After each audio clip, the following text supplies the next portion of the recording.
All India civil services coaching centre Tamil Nadu உடைய YouTube channel வாயிலாக இந்த ஃபவுண்டேஷனல் கோர்ஸை பார்த்துட்டு இருக்கிற ஸ்டூடெண்ட்ஸ் எல்லாருக்கும் வணக்கம். நான் தான் ஆதில் பேக், உங்கள் இந்தியன் எக்கனாமி ஃபேக்கல்ட்டி. ஸோ நம்ம வந்து யூபிஎஸ்சி சிவில் சர்வீசஸ் எக்ஸாம்ஸ் உடைய ஃபவுண்டேஷனல் கோர்ஸ் பார்த்துட்டு இருக்கோம். இதில் polity, history, geography, economy, environment உடைய ஃபவுண்டேஷனல் டாபிக்ஸை கவர் பண்ணி பிளேலிஸ்ட் போட்டுட்டு இருக்கோம். அதில் நான் எக்கனாமிக்ஸ் பிளேலிஸ்ட்டை போட்டுட்டு இருக்கேன். அண்ட் இந்த பிளேலிஸ்ட்டில் வந்து நீங்கள் பார்த்தீங்க அப்படின்னா இந்த 5 சப்ஜெக்ட்ஸ் உடைய கோர் ஃபவுண்டேஷனல் நாலேஜ் உங்களுக்கு கிடைக்கும். அண்ட் அந்த நாலேஜ் மூலமா you will be confident enough to face both preliminary and mains. So prelims mains ரெண்டுத்துக்கும் தேவைப்படுற ஃபவுண்டேஷனல் நாலேஜ் இந்த வீடியோவில் கிடைக்கும். ஸோ இந்த வீடியோவில் பார்த்து கான்செப்ட்ஸை புரிஞ்சுக்கிட்டு நீங்கள் ஒரு standard book, always suggest you to read 9th 10th 11th NCERT. So அதை பற்றி ஆல்ரெடி வீடியோ பார்த்தோம். அதுக்கப்புறம் 12th ஸ்டாண்டர்ட் மட்டும் நான் என்சிஆர்டி பார்க்காதீங்க அப்படின்னு சொன்னேன். தமிழ்நாடு புக்ஸை பார்க்க சொன்னேன். உங்களுக்கு புரியுதா? நிறைய பேர் வந்து கேட்டு போன வீடியோஸோடைய கமெண்ட்ஸ்ல வந்து நோட்ஸ் வந்து பத்தி கேட்டிருந்தீங்க, எதை ரெஃபர் பண்ணி படிக்கிறது, வீடியோ பார்த்துட்டு கான்செப்ட்ஸ் புரிஞ்சிச்சு, எதை ரெஃபர் பண்ணி படிக்கிறதுன்னு. ஸோ நம்ம கான்செப்சுவல் கிளாரிட்டிக்காக தான் இங்கே ஸ்லைட்ஸ் யூஸ் பண்றோம். நோட்ஸுக்கு வந்து நம்ம என்ன பண்ணலாம் அப்படின்னா, ஃபர்ஸ்ட் வந்து you have to study the 9th 10th NCERT for basic understanding. அதை நம்ம வீடியோ பார்த்துருப்பீங்க. அப்புறம் 11th என்சிஆர்டி, நீங்கள் 9th 10th என்சிஆர்டி படிக்கிறீங்களோ இல்லையோ, ஆனால் 11th என்சிஆர்டி நிச்சயமாக படிக்கணும். ஸோ நம்ம 11th என்சிஆர்டி வீடியோஸ் பாருங்க, 11th NCERT படிச்சிருங்க.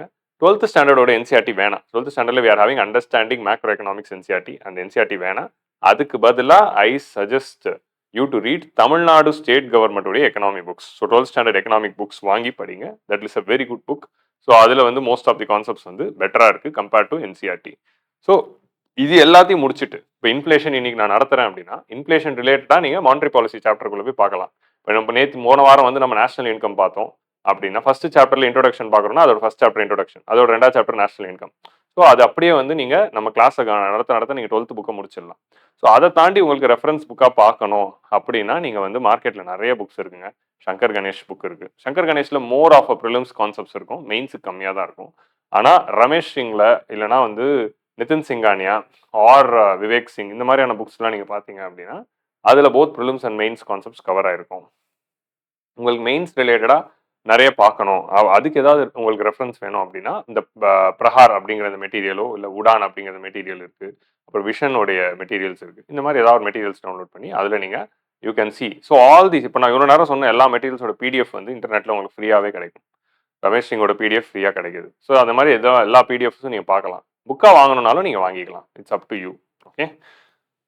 So today we are going to see the foundational course for Indian எக்கனாமியோட 16th செஷன். ஸோ ஆல்ரெடி நம்ம 9th 10th 11th என்சிஆர்டி முடிச்சாச்சு. அதுக்கப்புறமா நான் 11th வீடியோவில் நம்ம இன்ட்ரடக்ஷன் டு எக்கனாமி பார்த்தோம். 12th வீடியோவில் demand and supply and types of goods பார்த்தோம். 13 and 14 15ல நேஷனல் இன்கம் பார்த்தோம். ஸோ நம்ம செஷன் 16 அண்ட் செஷன் 17 இந்த 2 செஷன்லையும் நம்ம இன்ஃப்ளேஷன் பார்க்க போகிறோம். Okay. So today we are going to see what is inflation, causes of inflation and effects of inflation. இது 3 தான் மெயினாக பார்க்க போகிறோம். வாட் இஸ் இன்ஃப்ளேஷனுங்க? ஸோ வாட் இஸ் இன்ஃப்ளேஷன் அப்படின்னு உங்கள்கிட்ட கேட்டால், இன்ஃப்ளேஷன்னா என்ன? பொருளோட விலைவாசி உயருது. பொருளோட விலைவாசிலாம் மார்க்கெட்டில் ரைஸ் ஆகிறதுக்கு பேர் தான் இன்ஃப்ளேஷன் அப்படின்னு நம்ம சொல்லுவோம்.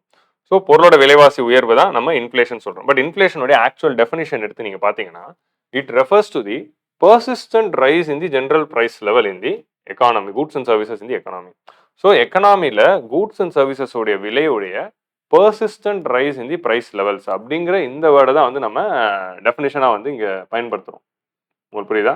So persistent rise in the price level of goods and services in the economy. So persistent ரைஸ்னா என்ன அப்படின்னு பார்த்தீங்கன்னா, இப்போ இதுக்கு ஒரு சினாரியோ உங்களுக்கு சொல்கிறேன். நீங்கள் வந்து ஒரு 70 ஆண்டுகள் பின்னாடி போங்க. ஒரு 70 ஆண்டுகள் நீங்கள் பின்னாடி போனீங்க அப்படின்னா, உங்கள் தாத்தா பாட்டி காலத்துக்கு போகலாம். ஒரு 70 ஆண்டுகள் கூட வேணாம், ஒரு 1970க்கே போங்க, 50 ஆண்டுகளே பின்னாடி போங்க. ஸோ 1970ல் இப்போ உங்கள் தாத்தா பாட்டி இருந்திருப்பாங்க. உங்கள் தாத்தா வந்து அப்போது உங்கள் தாத்தாவோ பாட்டியோ இன்கம் ஏர்ன் பண்ணிட்டு இருக்கிறப்போ, அப்போ நீங்க ஒரு 4 வடை ஒரு டீ வாங்கணும்னா எவ்வளோ அப்படின்னு யோசிச்சு பாருங்க. 1970ஸ்ல 4 வடை ஒரு டீ அப்படின்னு பாத்தீங்கன்னா அப்போ ₹1 இருக்கும் அப்படின்னு வச்சுக்கலாமா? ₹1 ₹2 இருந்திருக்கும். 4 வடை ஒரு டீ, ஒரு இல்லைன்னா வந்து இப்படி வச்சுக்கலாம், 4 இட்லி ஒரு வடை ஒரு டீ. ஸோ அந்த காலத்துல பாத்தீங்கன்னா 4 இட்லி ஒரு வடை ஒரு டீ, இதுதான் ஒரு பேசிக்கான மீல்னு வச்சுக்கலாம். ஸோ அப்போ 4 இட்லி நான் ஒரு வடை ஒரு டீ வாங்கணும் அப்படின்னா it would have cost them ₹1 or ₹2. இப்போ அப்படியே கட் ஆஃப் பண்ணிடலாம். கட் ஆஃப் பண்ணி நீங்க வந்து இப்போ வாங்க, இந்த காலகட்டத்தில் நீங்க 4 இட்லி ஒரு வடை ஒரு டீ வாங்கணும்னா எவ்வளோ ரூபா ஆகுது? ஸோ இப்போ வந்து ரஃப்லி வந்து நீங்க பாத்தீங்கன்னா ஒரு ₹75 ₹100 ஆகுமா? ஒரு சில ஹோட்டல்ல ₹75 உங்களுக்கு 4 இட்லி ஒரு வடை ஒரு டீ கிடைக்கும். ஒரு சில ஹோட்டல் போனால் ₹100 ஆகும். ஸோ அப்போ நம்ம தாத்தா பாட்டி காலத்துல ₹1 ₹2க்கு வித்துட்டு இருந்த 4 இட்லி ஒரு வடை ஒரு டீ இன்னைக்கு ₹100 ஆயிருக்கு. ஸோ இதுக்கு பேரு தான் இன்ஃப்ளேஷன். இது ஏதோ வந்து நேத்திக்கு வரைக்கும் ₹1 இருந்து இன்னைக்கு வந்து ₹70 ஆகல. இல்ல போன வருஷம் வரைக்கும் ₹1 வித்துட்டு இந்த வருஷத்துல இருந்து விக்கல. இல்ல 5 வருஷத்துக்கு முன்னாடி வரைக்கும் ₹1 இருந்துட்டு இப்போ ₹100 ஆகல. ஸோ அது 70கள்ல ₹1 இருந்தது அப்படியே ₹2 ஆகியிருக்கும். அப்படியே ₹5 ஆகியிருக்கும். அப்படியே ₹10 ஆயிருக்கும். ஸோ 80களோட முடிவுல அது ₹10 இருந்திருக்கும். ஸோ 90கள்ல அது ₹15 ₹20 இருக்கும். கரெக்டா? ஸோ அதே மாதிரி 2000த்துல பாத்தீங்கன்னா அது ₹30 ₹40 இருக்கும். கரெக்டா? 2010ல இருந்து பாத்தீங்கன்னா அது 50 60 70 இருக்கும். இன்னைக்கு 2024ல அது ₹100 ஆயிருக்கு. So there is a persistent rise in the price level. இதுதான் இன்ஃபிளேஷன். பர்சிஸ்டன்ட்னா என்ன? Continuous rise in the price level. So ₹1 வித்துட்டு இருந்த அந்த ஒரு 4 வட்லி ஒரு வடை ஒரு டீ இன்னைக்கு ₹100 விக்குதுல்ல, இது பர்சிஸ்டன்டா ஏறிட்டே இருந்திருக்குல்ல. அப்போ ஒரு 10 வருஷம் கழிச்சு வந்தா 2030ல இப்ப நம்ம சந்திக்கணும். சரியா? 2030ல இப்ப நம்ம டைம் டிராவல் பண்ணி பார்த்தா அப்ப எவ்வளவு இருக்கும்? ஒரு ₹125 ₹130 இருக்கும். இல்ல ₹150 கூட ஆயிருக்கலாம். 4 இட்லி ஒரு வடை ஒரு டீ. ஸோ இப்படி அது ஏறிட்டே தான் போகும். ஸோ இந்த ஏற்றத்தை தான் நம்ம என்ன சொல்றோம்? Persistent rise in the price levels அப்படின்னு நம்ம சொல்றோம்ல, அதோட மீனிங் என்னன்னா இதுதான். ஸோ 1970ஸ்ல உங்களுக்கு ₹1 வித்துட்டு இருந்த அந்த டீ வந்து இப்ப ஏறி உங்களுக்கு ₹100க்கு விக்குது. இதைத்தான் வந்து நம்ம இன்ஃபிளேஷன் அப்படின்னு சொல்றோம்.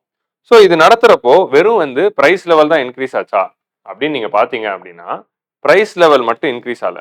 இதுக்கான காரணம் என்ன அப்படின்னு நீங்க பின்னாடி போய் பாத்தீங்கன்னா ஏன் இப்படி ஏறிக்கிட்டே இருக்கு அப்படிங்கிற அந்த கொஸ்டின் உங்களுக்கு வரும். லைக் ஃபார் எக்ஸாம்பிள் ஏன் அப்போ ₹1 இருந்தது ₹5 ஆனோம், அதே ₹10 ஆனோம், அதே ₹15 ஆனோம், அதே ₹20 ஆனோம், அதே இன்னைக்கு ₹100 ஆனோம், ஏன் அது ஃபியூச்சர்ல ₹150 ஆனோம் அப்படிங்கிற இந்த கொஸ்டின் வந்து அடுத்து உங்களுக்கு ரைஸ் ஆகும். ஸோ அப்போ இந்த கொஸ்டினுக்கு வந்து நீங்க அடுத்து ஆன்சர் பண்ணணும் அப்படின்னா இதுக்கான காரணம் என்ன அப்படின்னு பாத்தீங்கன்னா அதை புரிஞ்சுக்கிறதுக்கு நம்ம இன்னும் 2 இண்டிகேட்டர்ஸும் பார்க்கணும். ஸோ இந்த மாதிரி பிரைஸ் லெவல் இன்க்ரீஸ் ஆன இதே டைம்ல இது கூட வேற 2 இண்டிகேட்டர்ஸும் சேர்ந்து இன்க்ரீஸ் ஆயிருக்கு. உங்களுக்கு புரியுதா? ஸோ எப்படி வந்து இது நம்ம வந்து பிரைசஸ் அப்படின்னு வச்சுக்கிறோம். ஸோ பிரைசஸ் இன்க்ரீஸ் ஆன அதே டைம்ல இந்த பிரைசஸ் கூட பாத்தீங்கன்னா நம்மளுடைய வேஜஸும் இன்க்ரீஸ் ஆயிருக்கு. அது கூடவே நீங்க பாத்தீங்க அப்படின்னா வேஜஸ் கூட சேர்ந்து ஜிடிபியும் இன்க்ரீஸ் ஆயிருக்கு. உங்களுக்கு புரியுதா? ஸோ பொருளோட விலைவாசி மட்டும் உயரல. இந்த பொருளோட விலைவாசி உயர்ந்த அதே நேரத்துல நம்மளோட சம்பளமும் உயர்ந்திருக்கு. ஸோ அப்போ உங்க தாத்தா வந்து ஒரு ₹50 இல்ல ₹100 சம்பாதிச்சிருப்பாரு. இப்போ இருக்கிற ஒரு ஆவரேஜ் ஃபேமிலி வந்து தே ஆர் ஏர்னிங் ஆல்மோஸ்ட் வந்து ரஃப்லி வந்து they will be earning. So இப்போ இருக்கிற ஒரு ஆவரேஜ் ஃபேமிலி ரஃப்லி they are earning almost let us take ஒரு 20,000 to 30,000 வச்சுக்கலாம் பேசிக்கா. ஒரு 30,000ல இருந்து ₹40,000 ₹30,000 வரைக்கும் ஏர்ன் பண்றாங்க ஒருத்தர் அப்படின்னு வச்சுக்கலாம். ஸோ அப்போ தாத்தா வாங்கிட்டு இருந்த அந்த சம்பளத்துக்கு ₹1 அஃபோர்டபுளா தான் இருந்துச்சு. இன்னைக்கு நம்ம ஆவரேஜா வாங்குற சம்பளத்துக்கு ₹75 அப்படிங்கிறது அஃபோர்டபுளா தான் இருக்கு. ஸோ அப்போ அவங்க வாங்கிட்டு இருந்த சம்பளத்துக்கு அது அஃபோர்டபுளா இருந்தது. இப்போ நம்ம வாங்கிட்டு இருந்த சம்பளத்துக்கு நமக்கு அஃபோர்டபுளா இருக்கு. ஏன்னா பொருளோட விலைவாசி உயரும் போது கூடவே சம்பளமும் சேர்ந்து உயரும், வேஜஸும் சேர்ந்து அதிகமாகும். உங்களுக்கு புரியுதா? ஏன் வந்து பொருளோட விலைவாசி உயருது? பொருளோட விலைவாசி உயர்றதுனா அது பத்தி பார்ப்போம். அது உயர்றதுனால கூடவே சேர்ந்து வேஜஸும் உயருது. ஸோ இப்படி வேஜஸ் உயர்ந்ததுனால தான் மக்களும் வந்து இந்த இன்ஃபிளேஷன் வந்து ப்ரொடெக்ட் பண்ணப்பட்டார்கள். இப்போ பொருளோட விலைவாசி மட்டும் உயர்ந்திருக்கு, ஆனா சேலரி உயரவே இல்லை அப்படின்னா என்ன ஆயிருக்கும் அப்படிங்கறத மட்டும் யோசிச்சு பாருங்க. ஸோ பொருளோட விலைவாசி உயர்ந்துட்டே இருக்கு, நம்மளோட சம்பளம் உயரவே இல்லை அப்படின்னா நம்மளால பொருள்களை வாங்கவே முடியாது. நம்ம அதே சம்பளத்துல இருப்போம், பொருளோட விலைவாசி உயர்ந்துட்டே இருப்போம், நம்மளால இதுக்கு முன்னாடி கன்சியூம் பண்ண விஷயத்தை வாங்க முடியாது. So standard of living of the people will be affected, especially for the poor people who can't afford. So ஏழை மக்களால அவங்களுடைய சம்பளம் உயரல அப்படின்னா அது பாதிக்கப்படும். ஸோ அதனால தான் பொருளோட விலைவாசி உயர்ந்துட்டே இருக்கிறதுனால தான் நம்ம என்ன பண்றோம், நிறைய விஷயங்கள் வச்சிருக்கோம். ஸோ கவர்மெண்ட் எம்ப்ளாயிஸ்லாம் நீங்க போய் பார்த்தீங்கன்னு வச்சுக்கோங்க, இந்த பொருளோட வேலைகள் உயரும் போது அவங்களோட சேலரியும் உயரணும் அப்படிங்கிறதுக்காக அவங்களுக்கு டியர்னஸ் அலவன்ஸ் அப்படிங்கிற ஒரு விஷயத்தை தராங்க. டிஏ அகவிலைப்படி அப்படின்னு சொல்லுவாங்க. இப்போ கூட சென்ட்ரல் கவர்மெண்ட் ஏற்றினாங்க, ஸ்டேட் கவர்மெண்ட் ஏற்றி போட்டிருக்காங்க. ஸோ 6 மாசத்துக்கு ஒரு வாட்டி இன்ஃபிளேஷன் எவ்வளோ ஆயிருக்கு, பொருளோட விலைவாசி எவ்வளோ உயர்ந்திருக்கு அப்படிங்கிறத பார்த்து அதுக்கேற்ற மாதிரி ஒரு டிஏ கொடுக்குறாங்க. அதுவே நீங்க ஒரு ஃபார்மல் பிரைவேட் செக்டர், நல்ல பிரைவேட் செக்டர் கம்பெனில இருந்தீங்கன்னா உங்களுக்கு இன்க்ரிமெண்ட் ஒன்று கொடுப்பாங்க. அதாவது வருஷத்தோட முடிவில் உங்களுடைய அப்ரைசல் நடத்தி நீங்க உங்களுக்கு ஒரு இன்க்ரிமெண்ட் கொடுத்து சம்பளத்தை வந்து ஏற்றி போடுவாங்க. ஒரு 5% அப்படின்னு, இல்லை 10% அப்படின்னு. 5% 10%லாம் வராது, பட் சொல்றேன். ஸோ இன்க்ரிமெண்ட் வேற, ப்ரொமோஷன் வேற. இன்க்ரிமெண்ட்னா நீங்க ஆல்ரெடி செஞ்சுட்டு இருந்த வேலைக்கே அதிக சம்பளம் தருது. ப்ரொமோஷன்னா உங்களுக்கு வேலையும் அதிகமாகும், அடுத்த லெவலுக்கு நீங்க போறீங்க, சம்பளமும் அதிகமாகும். ஸோ நான் பேசுறது இன்க்ரிமெண்ட் பத்தி தான். இன்க்ரிமெண்ட்னா என்னதுன்னா நீங்க ஆல்ரெடி இருக்கிற அதே டெசிக்னேஷன் அதே வேலைக்கு அதிக சம்பளம். ஸோ நல்ல ஒரு கவர்மெண்ட் செக்டர்னா உங்களுக்கு டியர்னஸ் அலவன்ஸ் இருக்கு, இன்ஃப்ளேஷனுக்கு ஏற்ற மாதிரி 6 மாசத்துக்கு ஒரு வாட்டி பல்கா ஒரு அமௌண்ட் தராங்க. பிரைவேட் செக்டர்னா உங்களுக்கு வந்து இந்த இன்கிரிமெண்ட் இருக்கு. ஸோ அப்போ யாருக்கு சம்பளம் ஏறாம இருக்குன்னு பார்த்தா இன்ஃபார்மல் செக்டர்.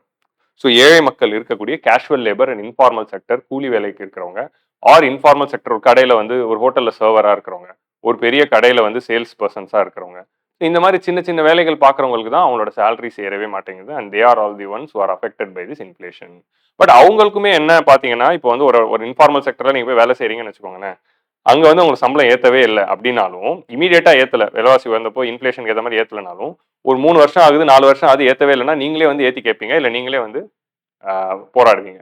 எனக்கு வேலை ஏத்தி தாங்கன்னு கேட்டுருவீங்க. ஸோ ஆட்டோமேட்டிக்கா ஃபார்மல் செக்டருக்கு, கவர்மெண்ட் செக்டருக்கு இமிடியேட்டா ஏறுது. ஆனா இன்ஃபார்மல் செக்டருக்கு கொஞ்சம் டிலேடா ஏறுது. பட் அந்த டிலே டைம்ல அவங்களுடைய quality and standard of living affect ஆயிடுது.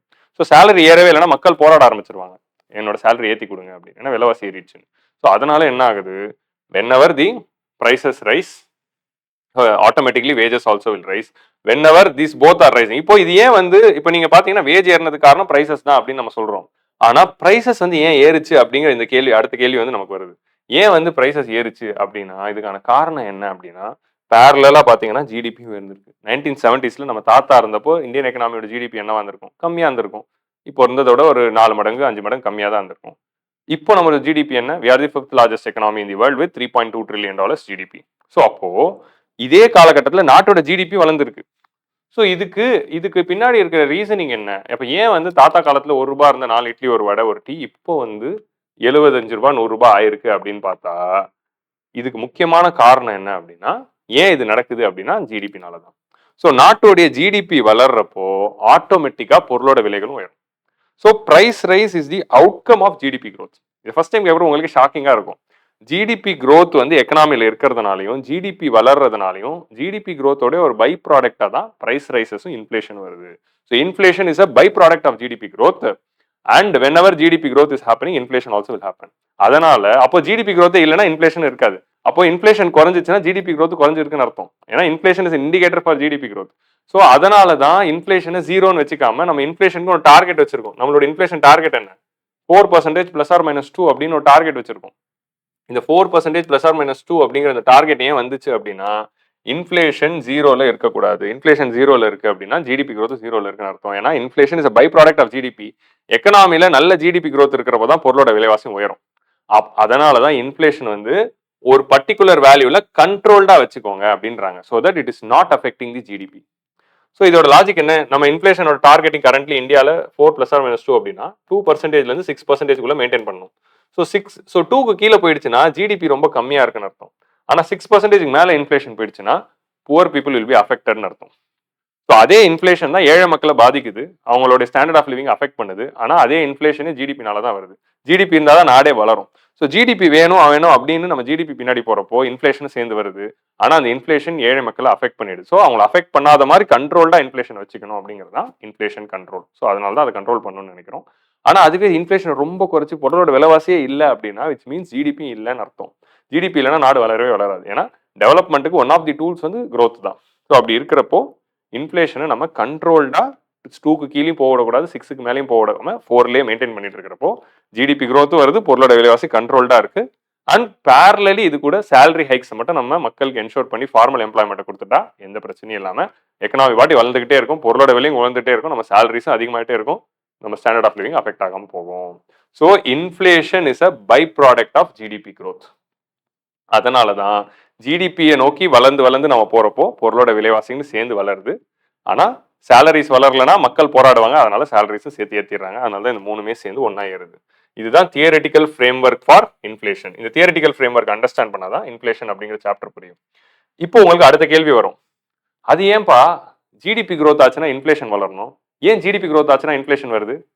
ஸோ அதுதான் வந்து இப்போ நம்ம நெக்ஸ்ட் இதில் பார்க்க போகிறோம். அதுதான் வந்து ப்ராசஸ் ஆஃப் இன்ஃப்ளேஷன் அப்படின்னு நம்ம பார்க்க போகிறோம். ஸோ இப்போ அதுக்கான ரீசன் என்ன அப்படின்னு பார்த்தீங்கன்னா, இப்போ whenever the GDP of the country rises that leads to the increase in the prices. So GDP கண்ட்ரியோடது ஏறுச்சுன்னா விலைவாசியும் சேர்ந்து ஏறுது. ஸோ இந்த விலைவாசி ஏற்றம் வந்து ஏன் நடக்குது அப்படிங்கிறத பார்ப்போம். ஓகே, ஸோ இந்த ஜிடிபி ரைஸ் இப்போ வந்து என்ன நடக்குது, அது ஏன் நடக்குது அப்படிங்கிறத பார்ப்போம். அதுக்கு முன்னாடி இன்ஃப்ளேஷனோட ஒரு இம்பாக்ட் என்ன? So it reduces the purchasing power of money and standard of living of individuals and ultimately hurt the economy in many ways. So என்ன நடக்குது? இப்போ ஒருத்தர் வந்து 15,000 ரூபாய் சம்பாதிக்கிறாரு அப்படின்னு வச்சுக்கலாம். 15,000 ஏர்ன் பண்ணிட்டு இருக்காரு ஒருத்தர். ஆனா அவருக்கு மந்த்லி வந்து 13,000 ரூபாய் தான் செலவு. ஸோ அப்போ அவர் என்ன பண்றாரு? 15,000 ரூபாய் சம்பாதிச்சாரு, 13,000 ரூபாய் செலவு பண்ணாரு, 2,000 ரூபாய் வந்து சேவ் பண்ணாரு. ஸோ அவர் வந்து எப்படி இருந்துட்டு இருக்காரு? 2,000 ரூபாய் பேங்க்ல போட்டு சேவ் பண்ணி சேவிங்ஸ் பண்ணிட்டு இருக்கிற ஒரு பர்சனா இருக்காரு. அவர் ஹாப்பியா லீட் பண்ணிட்டு இருக்காரு. அவர் எக்ஸாம்பிளுக்காக சொல்ற 15,000 ரூபாய் வச்சு கஷ்டம். ஆனா எக்ஸாம்பிளுக்கு சொல்றேன். இப்போ வந்து என்ன ஆயிடுச்சு? எக்கனாமில இன்ஃப்ளேஷன் ஆகி பொருளோட விலைவாசி எல்லாம் உயர்ந்துச்சு. சரியா? ஆனா அவரோட சேலரி உயரவே இல்ல. இப்போ என்ன ஆயிடுது? அவர் 15,000 ரூபாய் சம்பாதிக்கிறார்னா, செலவே 15,000 ரூபாய் ஆகுது. உங்களுக்கு புரியுதா? சோ பொருளோட விலைவாசிலாம் உயர்ந்துச்சு. ஆனா சேலரி உயரவே இல்ல அப்படின்னா, இப்போ என்ன ஆயிடுச்சு? அவரோட 15 சம்பளம் 15,000 ரூபாய்னா செலவே 15,000 ரூபாய் ஆயிடுச்சு. ஸ்டில் இப்ப என்ன ஆகுது? இன்ஃப்ளேஷன் தொடருது. இன்னும் பொருளோட விலைவாசிலாம் உயர்ந்து, இப்ப பொருளோட விலைவாசிலாம் உயர்ந்து, அவரோட மாச செலவே 16,000 ரூபாய் ஆயிடுச்சு.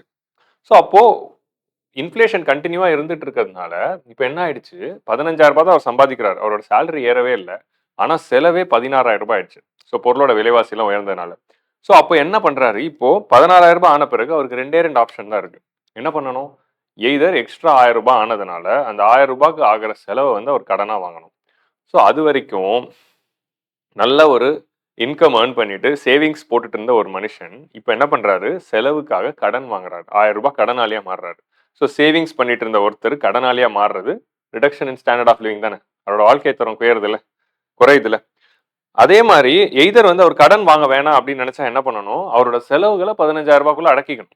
அப்போ ஆல்ரெடி அவர் வாங்கிட்டு இருந்த ஒரு சில பொருட்களையும் ஒரு சில சர்வீசஸையும் வாங்கக்கூடாது.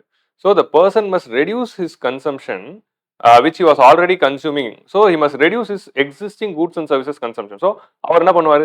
ஒரு புது சட்டை வாங்க வேணாம், ஒரு படத்துக்கு போக வேணாம், இந்த வாரம் ஏதோ படத்துக்கு போகலான்னு இருந்திருப்பார், படம் போக வேணாம், புது சட்டை வாங்கலாம்னு இருந்திருப்பார், வாங்க வேணாம், செருப்பு வாங்க வேணாம். ஸோ நம்ம வந்து இனி ஹோட்டல்ல போய் சாப்பிடலாம்னு இருந்திருப்பார், இனி ஹோட்டல்ல போய் சாப்பிட வேணாம். ஸோ இந்த மாதிரி அவங்க ஆல்ரெடி பண்ணிட்டு இருந்த செலவுகளை கண்ட்ரோல் பண்ணும்போது அவங்களுடைய வாழ்க்கை தரம் குறையுது. ஸோ இன்ஃப்ளேஷன் எக்கனாமில ஆகிட்டு இருக்கிறப்போ ஒருத்தரோட சேலரி வந்து கூடவே ஏறணும். அப்படி ஏறாத போது என்ன நடக்குது?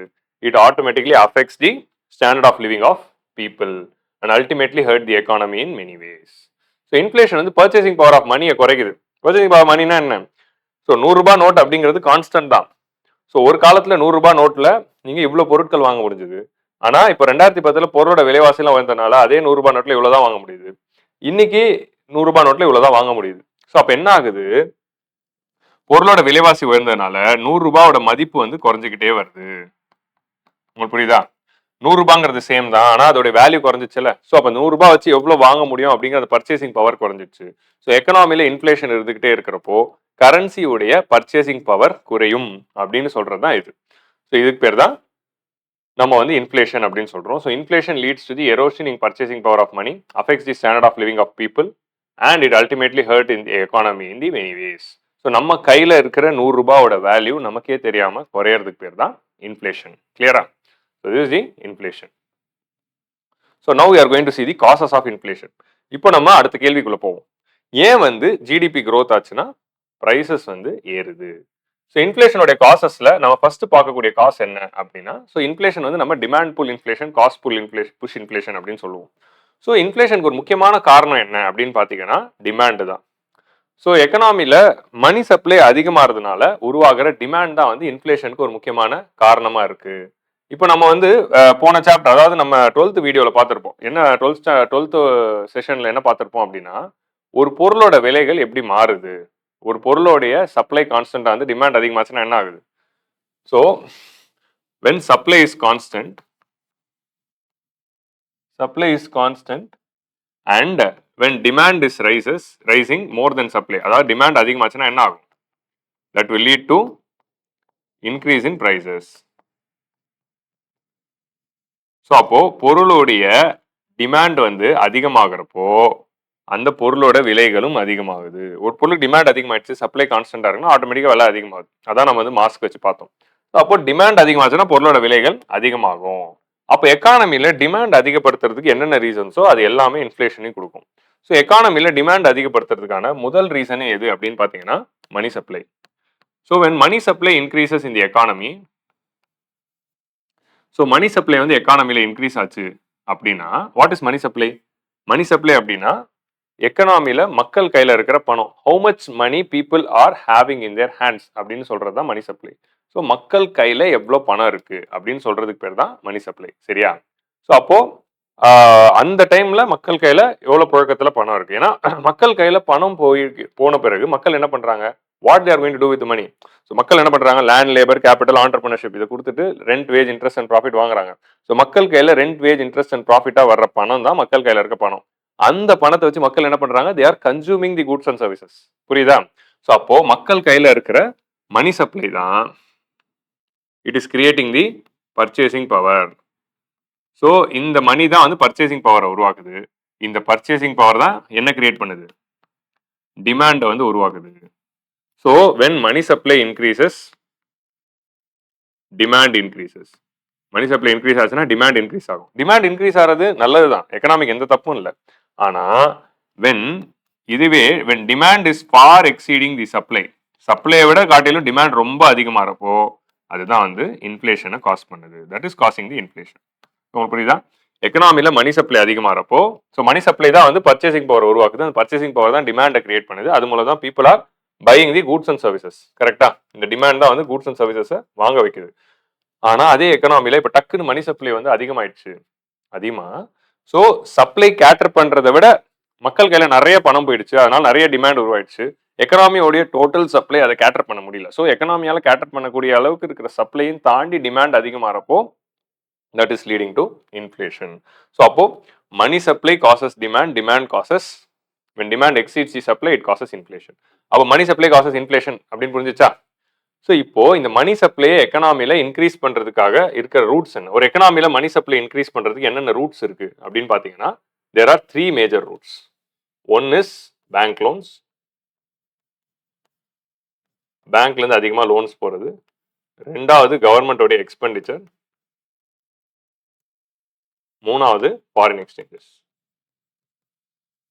ஸோ எக்கானமில ஃபாரின் எக்ஸ்சேஞ்சஸ் அதிகமாகும் போது, ஃபாரின் எக்ஸ்சேஞ்சஸ்னா அந்நிய செலவாணி, ஃபாரெக்ஸ் அப்படின்னு சொல்றோம்.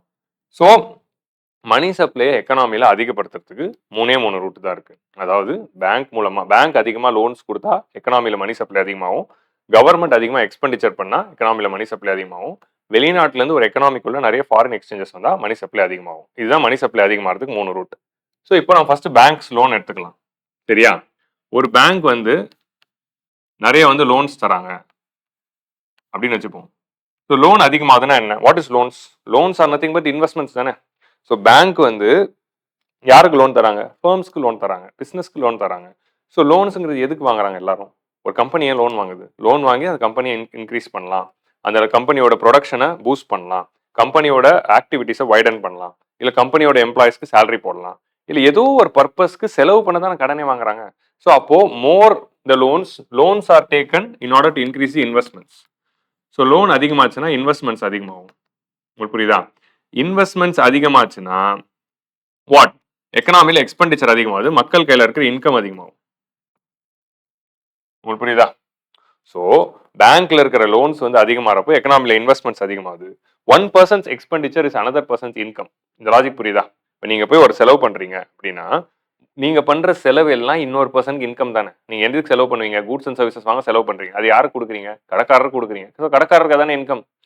So 1% expenditure is another person's income. So இப்போ ஒரு ஃபர்ம் வந்து லோன் வாங்குறாங்கன்னா அவங்க எக்கனாமில இன்வெஸ்ட் பண்றதுக்கு தான் வாங்குறாங்க. எக்கனாமில இன்வெஸ்ட் பண்றது வாங்குறாங்கன்னா அந்த பணம் எல்லாம் ஒருத்தருக்கு, இப்போ வந்து நான் ஒரு கார் கம்பெனி, ஆதில் மோட்டார்ஸ் அப்படிங்கிற கார் கம்பெனி வச்சிருக்கேன். இது ஞாபகம் வச்சுக்கோங்க, ஆதில் மோட்டார்ஸ் அப்படிங்கிற கார் கம்பெனி இருக்கு. நம்ம எலான் மஸ்க்கு போட்டியா, இது ஒரு எக்ஸாம்பிள், இது திரும்ப திரும்ப வரும், ஞாபகம் வச்சுக்கோங்க. எலான் மஸ்க்கு போட்டியா நம்ம ஒரு கார் கம்பெனி ஆரம்பிச்சிருக்கோம், அதுக்கு பேர் ஆதில் மோட்டார்ஸ். ஸோ அந்த கம்பெனி வந்து வெஹிக்கிள்ஸை மேனுஃபேக்சர் பண்ணுது இந்தியாவில்.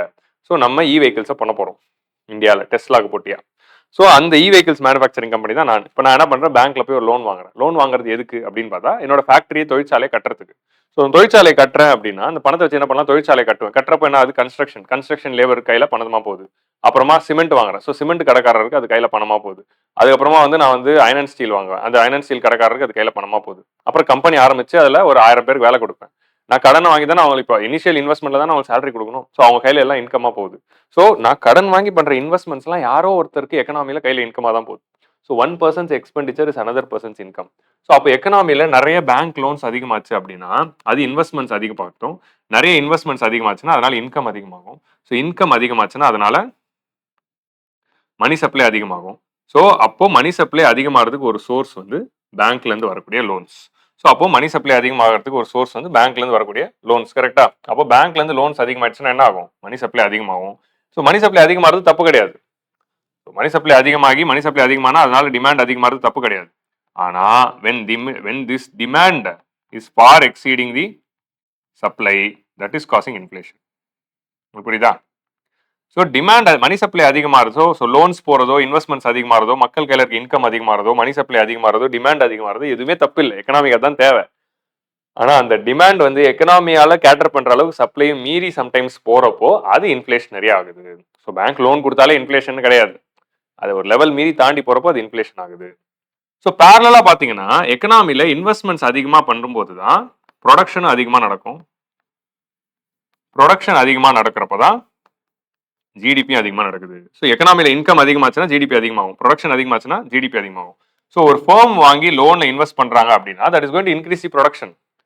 ஸோ நிறைய லோன்ஸ் போச்சுன்னா நிறைய இன்வெஸ்ட்மெண்ட் நடக்கும், நிறைய இன்வெஸ்ட்மெண்ட் நடக்கும்னா நிறைய ப்ரொடக்ஷன் நடக்கும், நிறைய ப்ரொடக்ஷன் நிறைய ஜிடிபி. நிறைய இன்வெஸ்ட்மெண்ட்னா one investment is income to another purpose. So மக்கள் எக்கனாமியில் இன்கம் அதிகமாச்சுன்னா இன்கம் மெத்தட்ல அதிக ஜிடிபி.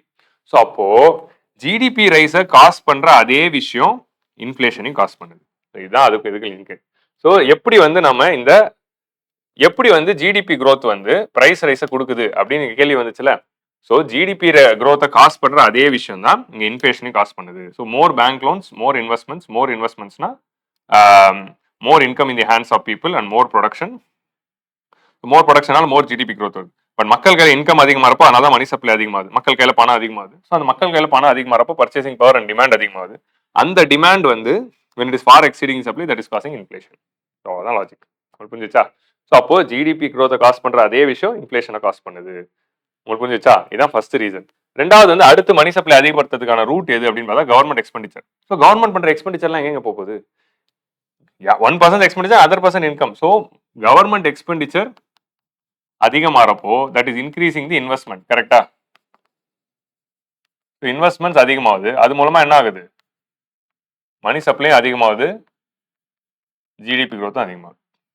ஸோ கவர்மெண்ட் அதிகமாக எக்ஸ்பெண்டிச்சர் பண்ணா அதுக்கு மீனிங் என்ன? So C plus G plus I plus X. உங்களுக்கு புரியுதா? ஸோ கவர்மெண்டோட அதானே ஜிடிபி. ஸோ கவர்மெண்டோட எக்ஸ்பெண்டிச்சர் அதிகமாச்சுன்னா more the expenditure more investment. Government பண்ற செலவுல இப்போ கவர்மெண்ட் வந்து ஒரு ஹைவேஸ் கட்டுறாங்க, இல்லை கவர்மெண்ட் வந்து ஒரு பிரிட்ஜ் கட்டுறாங்க அப்படின்னா they are again spending on the economy, creating an asset. So சிமெண்ட்டுக்கு, அயன் அண்ட் ஸ்டீலுக்கு எக்ஸ்பெண்டிச்சர் பண்றாங்க. பிரிட்ஜ் கட்டுறதுக்கு ஒரு 2000 பேர் வேலை பார்ப்பாங்க, அவங்க சேலரியா போகுது. ஸோ கம்பெனிஸ்க்கு பணமா போகுது. ஸோ கவர்மெண்டோட எக்ஸ்பெண்டிச்சர் எல்லாம் யாருக்கோ ஒருத்தருக்கு எக்கனாமியில் ரெண்ட், வேஜ், இன்ட்ரெஸ்ட் அண்ட் ப்ராஃபிட்டா இன்கமாக தான் போகுது. ஸோ பேங்க்ஸ் கொடுக்குற லோன் எல்லாம் ஃபர்ம்ஸ் வந்து இன்வெஸ்ட் பண்ண போறாங்க. அந்த இன்வெஸ்ட்மெண்ட் எல்லாமே யாரோ ஒருத்தர் கையில ரெண்ட், வேஜ், இன்ட்ரெஸ்ட் அண்ட் ப்ராஃபிட்டா போகுது. கவர்மெண்ட் எக்கனாமியில் பண்ற இன்வெஸ்ட்மெண்ட்லாம் யாரோ ஒருத்தர் கையில ரெண்ட், வேஜ், இன்ட்ரெஸ்ட் அண்ட் ப்ராஃபிட்டா இன்கமாக தான் போகுது. அந்த இன்கம் தான் மணி சப்ளை அதிகப்படுத்துது, தான் வந்து இன்ஃபிளேஷனையும் காஸ்ட் பண்ணுது. இதே மணி சப்ளை அதிகப்படுத்த அதே விஷயம் தான் ஜிடிபி growth காஸ்ட் பண்ணுது. ஸோ ஜிடிபி growth-ஐ காஸ்ட் பண்ற அதே பேங்க் லோன்ஸும் கவர்மெண்ட் எக்ஸ்பெண்டிச்சர் தான் இன்ஃபிளேஷனையும் காஸ்ட், மணி சப்ளையும் காஸ்ட் பண்ணுது. அண்ட் மணி சப்ளை ஒரு லெவலுக்கு மீறி போறப்போ இன்ஃபிளேஷனரியா இருக்கு. உங்களுக்கு புரியுதா? அதே மாதிரி தான் எக்ஸ்போர்ட்ஸ். எக்கனாமியில எக்ஸ்போர்ட்ஸ் அதிகமா இருக்குன்னா அது காரணம் என்ன? இப்போ எக்ஸ்போர்ட்ஸ் அதிகமாகுது அப்படின்னா டாலர்ஸ் வந்து உள்ள நுழையும், டாலர்ஸ் வந்து என்ட்ரி ஆகும். இந்த டாலர்ஸ் எல்லாமே மணி சப்ளையா மாறும். இப்போ நான் வந்து என்ன பண்றேன், $2 மதிப்புள்ள கூட எக்ஸ்போர்ட் பண்றேன். இப்படி வச்சுக்கலாம், $10 மதிப்புள்ள ஒரு பொருளை வந்து எக்ஸ்போர்ட் பண்றேன். ஸோ நான் அந்த பொருளை அமெரிக்காவுக்கு எக்ஸ்போர்ட் பண்ணோன்னா அமெரிக்காலேருந்து எனக்கு $10 வருது. ஸோ $10 வச்சுட்டு நான் என்ன பண்ண போறேன்? ஒன்றும் பண்ண போற முடியாது. ஏன்னா இந்தியாவில் எனக்கு ருப்பி தான் வேணும். நான் போயிட்டு அது எக்ஸ்சேஞ்சில் போயிட்டு $10 800 மாத்திக்கிறேன். இப்போ என் கையில $800 வந்துச்சுல, இந்த $800 வச்சுட்டு நான் என்ன பண்ண போறேன்? எக்ஸ்போர்ட்டர் இந்தியாவுக்குள்ள தானே செலவு பண்ண போறேன். ஸோ அப்போ என் கையில உருவான இந்த $800 அப்படிங்கிற மணி சப்ளை நான் எக்ஸ்போர்ட் பண்ணதுனால வந்தது, வெளிநாட்டுல இருந்து வந்தது. அமெரிக்கால இருந்து உள்ள வந்து அந்த $10 தான் இங்க $800 மாறி இருக்கு. So a new money supply is entering into the economy. நான் எக்ஸ்போர்ட் நிறைய பண்ணா நிறைய ஃபாரின் எக்ஸ்சேஞ்சஸ் உள்ள வருதுல, அது எல்லாமே ரூபாவா மாறுது. $10 உள்ள வந்தது, இப்போ $800 மாதிரி என் கையில இருக்கு. அது நம்ம இந்தியாவில் மணி சப்ளை அதிகப்படுத்த போகுது. ஸோ அப்போ இந்த மணி சப்ளை அதிகமாகிறப்போ அதுவே இன்ஃபிளேஷனையும் காஸ்ட் பண்ணலாம். ஆனா அதே வந்து எக்ஸ்போர்ட் அதிகமானா தானே ஜிடிபி growth வரும். What is GDP?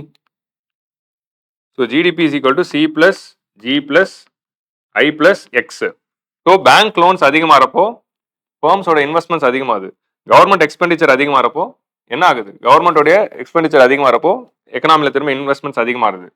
எக்ஸுங்கிறது net exports. Exports அதிகமாகிறப்பையும் எக்கனாமில என்ன ஆகுது அதிகமாகுது. சிஜிஐ மூணுமே அதிகமாகிறப்போ இந்த மூணுமே வந்து it is increasing the money supply. ஏன்னா it is going as income in the hands of households. So சிஜிஐல ஜிஐஎக்ஸ் இது மூணுமே அதிகமாச்சுன்னா இது மூணுமே மக்கள் கையில இன்கமா தான் போய் சேரும். ரெண்ட், வேஜ், இன்ட்ரெஸ்ட் அண்ட் ப்ராஃபிட்டா. ஸோ மக்கள் கையில இன்கம் அதிகமாயிடுச்சு அப்படின்னா என்ன ஆகும்? பர்ச்சேசிங் பவர் அதிகமாகும், டிமாண்ட் உருவாகும். ஸோ மக்கள் கையில இருக்கிற சி காம்பனண்ட் அதிகமாகும். ஸோ ஜிஐஎக்ஸ் இது மூணு அதிகமாச்சுன்னா சியும் அதிகமாயிடும். இது 4 அதிகமாகிறப்போ ஜிடிபியும் அதிகமாயிடும். உங்களுக்கு புரியுதா? ஆனா ஜிடிபி அதிகப்படுத்துற அதே விஷயம் தான் மணி சப்ளை அதிகப்படுத்துது, டிமாண்டே அதிகப்படுத்துது, இன்ஃபிளேஷன் உருவாக்குது. அதனாலதான் ஜிடிபி growth நடக்குது அப்படின்னா இன்ஃபிளேஷனும் நடக்கும். அதனாலதான் அப்ப தாத்தாட்ட காலத்துல ₹1 வித்துட்டு இருந்த பொருள் இப்போ ₹100 விக்குது. உங்க லாஜிக் புரிஞ்சுச்சா? ஸோ எது ஜிடிபி growth உருவாக்குதோ அதுதான் இன்ஃபிளேஷனை உருவாக்குது. And that is the link here. Logic புரிஞ்சுச்சா? That is the concept. So கிளியரா எல்லாருக்கும்? ஸோ ஜிடிபி growth இப்போ எக்கனாமில நிறைய பேங்க்ஸ் லோன் போறது தப்பானா கிடையாது. பேங்க் லோன் போனாதான் இன்வெஸ்ட்மெண்ட் ஆகும், ஐ காம்பனண்ட். கவர்மெண்ட் எக்ஸ்பெண்டிச்சர் அதிகமா பண்றது தப்பா? எக்ஸ்பெண்டிச்சர் பண்ணாதான் கவர்மெண்டே இருக்கு, அதான் ஜி காம்பனண்ட். எக்ஸ்போர்ட்ஸ் பண்ணா தப்பா? எக்ஸ்போர்ட்ஸ் அதிகப்படுத்தணும், அந்நிய செலவாணி அதிகமா வரணும் அப்படிங்கறத நம்ம எக்கனாமிக் மாடலே. ஸோ அப்படி இருக்கிறப்போ அதுவும் தப்பு இல்லை. ஸோ இது மூணுமே தப்பு இல்லை. ஆனா இது மூணுமே ஜிடிபி growthக்கு தேவை. ஆனா இந்த மூணுமே தான் இன்ஃபிளேஷனையும் காஸ் பண்ணுது. அப்போ இது மூணுமே வரக்கூடாதுன்னு அர்த்தம் இல்லை. இந்த மூணுமே இருந்தாதான் நாடு வளரும். ஆனா இது அளவுக்கு அதிகமா போறப்போ அதுவே இன்ஃபிளேஷனரியா மாறும். அந்த அளவு என்னன்னு தெரிஞ்சு அதை கண்ட்ரோல்டா வச்சுக்கிறப்போ இன்ஃபிளேஷனும் கண்ட்ரோல்டா இருக்கு. ஸோ அப்போ இது மூணுமே வேணான்னு அர்த்தம் இல்லை. இந்த மூணுமே அளவா இருக்கிற வரைக்கும் பிரச்சனை இல்லை. அளவு மீறும் போது அது இன்ஃபிளேஷனரி ஆகுது. ஸோ ஜிடிபி growth கிரியேட் பண்ற அதே விஷயம் தான் இன்ஃபிளேஷனையும் உருவாக்குது. அதனாலதான் இன்ஃபிளேஷன், காசஸ் ஆஃப் இன்ஃபிளேஷன்ல முதல் காசு என்ன? Demand pull inflation. ஸோ எக்கனாமில டிமாண்ட் அதிகமாச்சுன்னா என்ன ஆகும்? when demand is increasing and supply is constant, that is equal to inflation. கரெக்டா? அப்படிதான் வந்து நம்ம எதில் பார்த்தோம்? மைக்ரோ எக்கனாமிக்ஸ்ல பார்த்தோம்ல 12th வீடியோல, 12th செஷன்ல. So demand increases and supply is constant, that is leading to inflation. So demand increase ஆகிறதுக்கு முதல் ரீசன் என்ன? Increase in money supply. So banks நிறைய லோன் கொடுக்கறதுனாலும், கவர்மெண்ட் நிறைய எக்ஸ்பெண்டிச்சர் பண்றதுனாலும், நிறைய எக்ஸ்போர்ட் பண்ணி ஃபாரெக்ஸ் உள்ள வரதுனாலையும் மணி சப்ளை அதிகமாகுது. அப்படி மணி சப்ளை அதிகமாகிறப்ப என்ன ஆகுது? அது மக்கள் கையில டிமாண்ட் அதிகப்படுத்துது. So that is causing inflation. ரெண்டாவது, மணி சப்ளையும் தாண்டி there are other reasons why inflation occurs. எக்கனாமில மணி சப்ளையும் தாண்டி அதர் ரீசன்ஸ்னால இன்ஃபிளேஷன் வரலாம். Like for example increase in population. நாட்டில் வந்து நிறைய மக்கள் இருந்தால் நிறைய டிமாண்ட் வரும். இப்போ நம்ம எடுத்துக்கிட்ட கிளாசிக் எக்ஸாம்பிள், இதுக்கு நீங்க எக்ஸாம்பிள் என்ன எடுத்துக்கிறீங்க? மாஸ்க் எடுத்துக்கோங்க. Mask is the classical example. So எக்கனாமில டக்குன்னு வந்து டாக்டர்ஸும் நர்சஸும் சானிட்டரி ஒர்க்கர்ஸ் மட்டுமே யூஸ் பண்ணிட்டு இருந்த ஒரு பொருள், அதுக்கு மட்டும் தான் டிமாண்ட் இருந்தது, ஆனால் அதுக்கு மட்டும் தான் சப்ளை இருந்தது. ஆனால் பேண்டமிக் அப்போ நாட்டு மக்கள் எல்லாருமே 100 கோடி மக்களும் எனக்கு மாஸ்க் வேணும்னு கேட்டோன்னே என்ன ஆயிடுச்சு? ஸோ நாட்டில் வெறும் doctors, nurses, sanitary workers, chemical இண்டஸ்ட்ரியில் வேலை செய்கிறவங்க மட்டுமே பயன்படுத்திட்டு இருந்த ஒரு விஷயத்துக்கு மட்டும்தான் எக்கனாமியில் சப்ளை இருக்கு. நாட்டில் இருக்க 100 கோடி மக்களும் எனக்கு மாஸ்க் வேணும்னு கேட்குறப்போ சப்ளை அதே கான்ஸ்டன்டாக தான் இருக்கு, பட் டிமாண்ட் இன்க்ரீஸ் ஆயிடுச்சு. ஸோ மாஸ்கோட விலை ஷூட் அப் ஆயிடுச்சு. ஸோ அப்படி ஷூட் அப் ஆகிறப்போ தான் மாஸ்கோட விலை ₹100, ₹200 அப்படின்னு பேண்டமிக்ல வித்துட்டு இருந்தது. So always remember this. Due to other ரீசன்ஸாலும் டிமாண்ட் அதிகமாகும்ல. வின்டர் சீசன்ல ஸ்வெட்டருக்கான டிமாண்ட் அதிகமாகுதுல, சம்மர் சீசன்ல ஏசிக்கான demand அதிகமாகுதுல.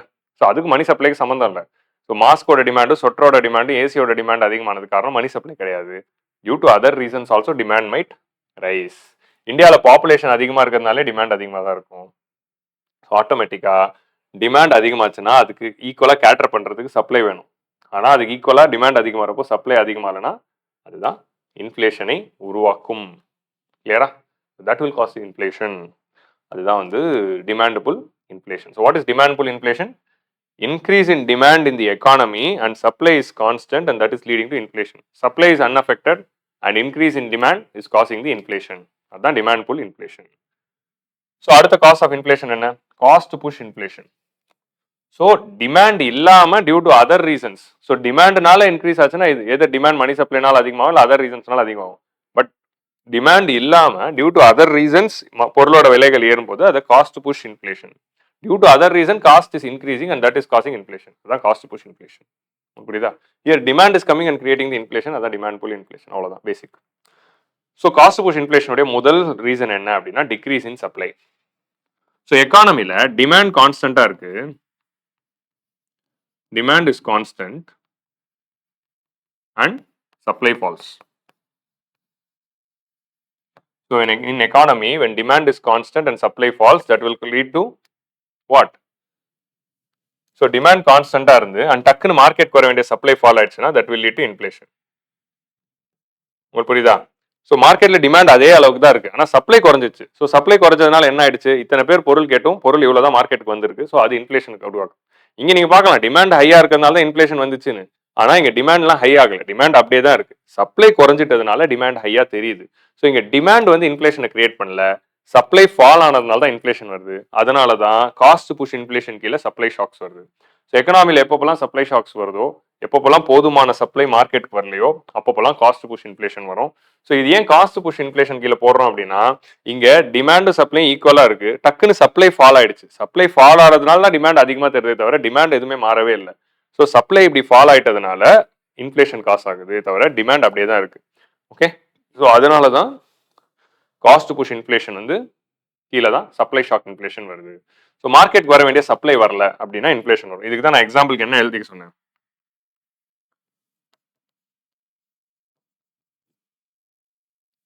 Onion prices, onion or tomato prices. So எக்கனாமியில் டக்குன்னு வந்து என்ன ஆகும்? Onion or tomato prices kilo 200 kilo 250 ஆகும். 60 வித்திருந்த கிலோ 200 300 அப்படின்னு ஆகும். ஸோ அப்போ மார்க்கெட்ல எக்ஸ்ட்ரா வந்து நம்மளாம் ஆனியன் சாப்பிட்டோங்கிறதுனால பொருளோட விலை ஏறல. நம்ம எப்பவுமே ஆனியன் எவ்வளோ சாப்பிடுவோமோ அவ்வளோதான் சாப்பிட்றோம். எப்பவுமே தக்காளி எவ்வளோ சாப்பிடுவோமோ அவ்வளோதான் சாப்பிட்றோம். ஸோ டிமாண்ட் கான்ஸ்டன்ட் தான். ஆனா மார்க்கெட்டுக்கு வர வேண்டிய தக்காளியும் வெங்காயமும் வரல. அதனால தான் என்ன ஆகுது? தக்காளி அண்ட் வெங்காயத்தோட விலை அதிகமாகுது. ஏன் மார்க்கெட்டுக்கு வர வேண்டிய தப்பாய வெங்காயம் வரல? Because of supply shock. சப்ளைல ஒரு சில பிரச்சனை. ஏன் சப்ளை ஷாக் ஆச்சு? பொதுவாக வந்து என்ன ஆகும்? ஹார்வெஸ்ட் பண்றதுக்கு, அறுவடை பண்றதுக்கு முன்னாடியே அன்டைம்லி ரெயின்ஃபால், நேரங்கெட்ட நேரத்தில் மழை பெய்யறப்போ இந்த அன்டைம்லி ரெயின்ஃபால் வந்து என்ன பண்ணிடும்? கிராப்பை டேமேஜ் பண்ணிடும். ஸோ அப்போ விளைச்சலுக்கு அறுவடைக்கு இருந்த எல்லா தக்காளியும் வெங்காயமும் டேமேஜ் ஆகிடும். அப்படி டேமேஜ் ஆகுறப்போ கிராப் லாஸ் வருது. இதில் ஒரு பெஸ்ட் அட்டாக் வருது. இந்த மாதிரி வந்து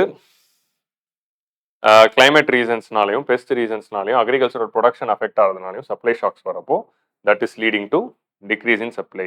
ஆர் எனி டிசாஸ்டர் வரும்போது ரோடு கட் ஆஃப் ஆகிடும், டிரான்ஸ்போர்ட் கட் ஆஃப் ஆகிடும். அந்த மாதிரி டைம்ல சப்ளை வந்து கட் ஆஃப் ஆகும். அப்பயும் வருது. Or due to other reasons என்ன? ஹோர்டிங். ஸோ ஹோர்டிங்னா என்ன? ஹோர்டிங்னா பதுக்கி வைத்தல். ஸோ என்ன பண்ணுவாங்க? பொருளோட டக்குன்னு இப்போ என்ன ஆகுது கவனிக்கிறாங்க. டக்குன்னு ஒரு பொருளோட விலை ஷூட் அப் ஆகுது. இப்போ டக்குன்னு என்ன ஆயிடுச்சு? மார்க்கெட்டுக்கு வர வேண்டிய வெங்காயம் வரல. மார்க்கெட்ல 100 கிலோ வெங்காயம் எக்ஸ்பெக்ட் பண்றாங்க. சரியா? ஏன்னா 100 கிலோ வெங்காயம் வாங்குறதுக்கு ஆளுங்க ரெடியா இருக்காங்க. அதுதான் டிமாண்ட். அந்த மார்க்கெட்ல 100 கிலோ வெங்காயம் விற்கும். ஆனா அன்னைக்கு மார்க்கெட்ல 40 கிலோ வெங்காயம் தான் வந்திருக்கு. ஸோ அப்போ என்ன நடக்குது? இங்க 40 கிலோ வெங்காயம் தான் வந்திருக்கு. ஆனா 100 கிலோ வெங்காயத்துக்கு இங்க டிமாண்ட் இருக்கு. அப்போ என்ன ஆயிடுச்சு? வெங்காய விலை ஏற ஆரம்பிக்குது. ஸோ வெங்காய விலை ஏற ஆரம்பிக்கிறத பார்த்த உடனே வெங்காயம் விற்கிறவங்க என்ன பண்ணிடுவாங்க? வந்த 40 கிலோ வெங்காயத்துல 20 கிலோ பதுக்கி வச்சிருவாங்க. ஸோ பொருள் விலை இன்னும் ஏற்றி விடலாம். இன்னும் ஏற்றுனதுக்கு அப்புறம் விற்றா அதிக லாபம் வரும்னு தெரிஞ்சவொன்னு என்ன பண்ணுவாங்க?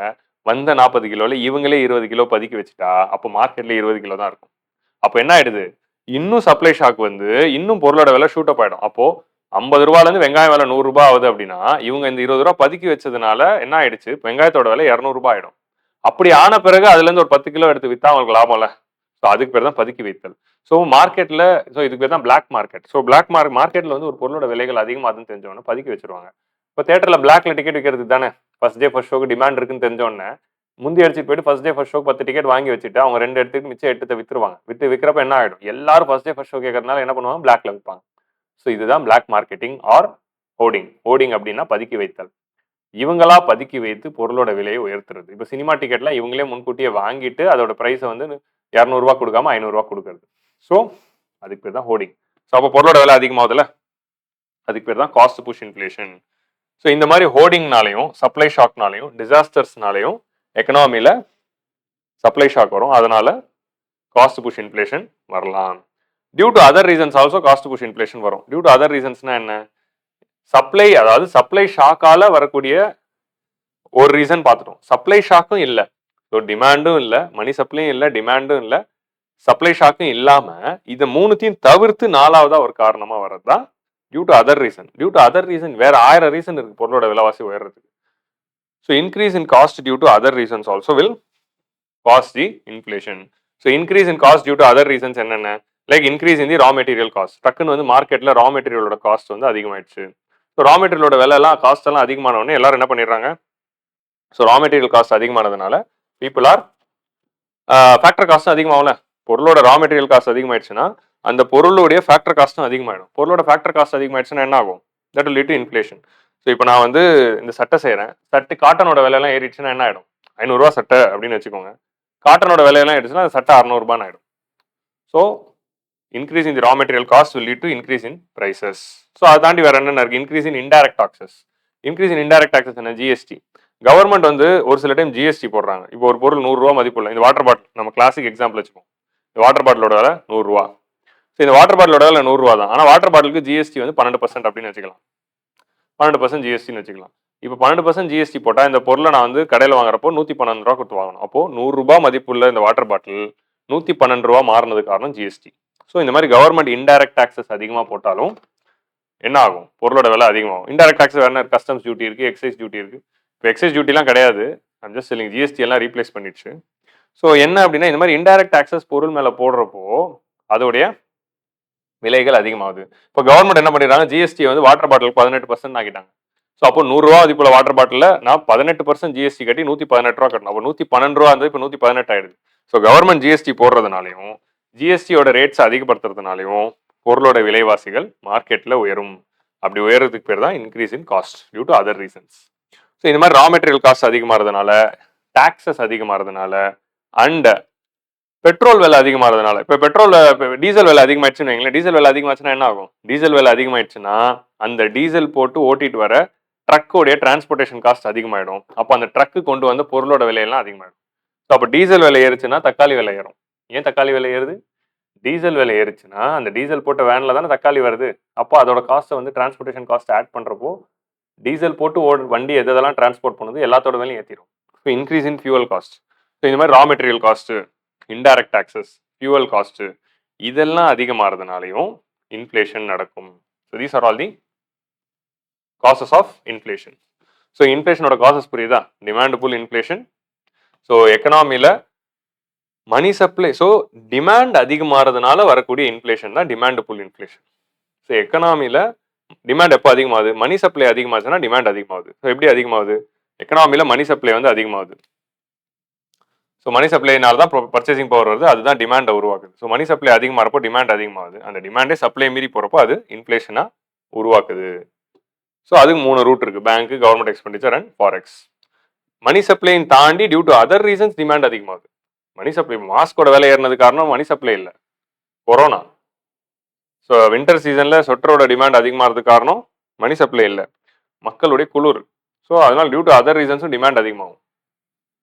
ஸோ அப்புறம் டிமாண்ட் கான்ஸ்டன்டா இருந்து சப்ளை ஃபால் ஆகிறப்பையும் பொருளோட விலைகள் ஏறும். அதுதான் cost push inflation. Due to any other reasons also cost will rise, like indirect taxes, raw material cost, அதுக்கப்புறமா வந்து increase in fuel prices,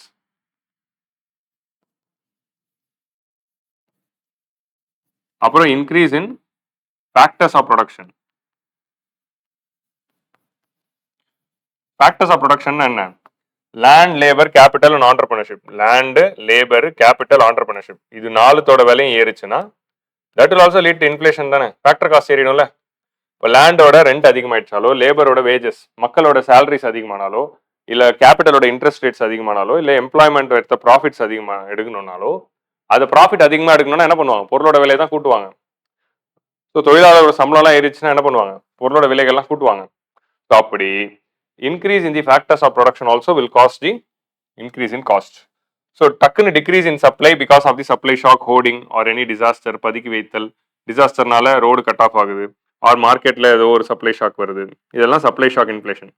supply shock இன்ஃப்ளேஷன்னாலையும் பொருளோட விலைவாசி உயரும். Due to other reasons also பொருளோட விலைவாசி உயரும். அப்படி அதர் ரீசன்ஸ்னால பொருளோட விலைவாசி உயர்றதுக்கு தான் இவ்வளோ. இது எல்லாமே காசஸ் ஆஃப் இன்ஃப்ளேஷன். ஸோ ப்ரிலிம்ஸ்ல என்ன வரும்? கான்செப்ட் புரிஞ்சிச்சு. Which of the following causes inflation அப்படின்னு கேட்கலாம். கேட்டுட்டு இங்க கொடுத்துருக்கிறதெல்லாம் கொடுக்கலாம், இல்லை இன்டைரக்டா கொடுக்கலாம். Number of loans from bank increases, money supply in the economy increases, more exports happen. இந்த மாதிரி வந்து எது வேணா வந்து அவங்க கேட்கலாம். Which of the following causes inflation? More foreign exchanges enter in to the economy, there is a huge supply shock, sudden supply shock caused by the disaster. இந்த மாதிரி எது வேணா கொடுக்கலாம். So or they can also ask question right, which of the following causes demand pull inflation, or which of the following causes cost push inflation. இப்படி கூட அவங்க வந்து ஸ்பெசிஃபிக்காக கேட்கலாம். ஸோ டைரக்டா which of the following causes inflation கேட்கலாம், இல்லைனா which of the following causes demand pull inflation or cost push inflation ஸ்பெசிஃபிக்காக கூட கேட்கலாம். Okay, these are all the causes of inflation. So cost of inflation கிளியரா? So இது ரொம்ப முக்கியங்க. அதாவது மணி சப்ளை எப்படி வந்து பேங்க் லோன்ஸ், கவர்மெண்ட் எக்ஸ்பெண்டிச்சர், ஃபாரெக்ஸ்னால அதிகமாகுது, அது அதிகமாகிறப்போ எப்படி வந்து ஜிடிபி க்ரோத்துக்கும் காரணம் அதுதான் இன்ஃப்ளேஷனுக்கு காரணம் அதுதான் அப்படிங்கிறது புரிஞ்சிச்சுல. ஸோ இது எல்லாமே புரிஞ்சுக்கிறது ரொம்ப ரொம்ப அவசியம்.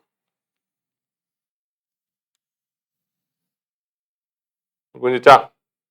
இது எல்லாத்தையும் புரிந்து கொள்ள வேண்டியது மிக மிக அவசியம். சரியா?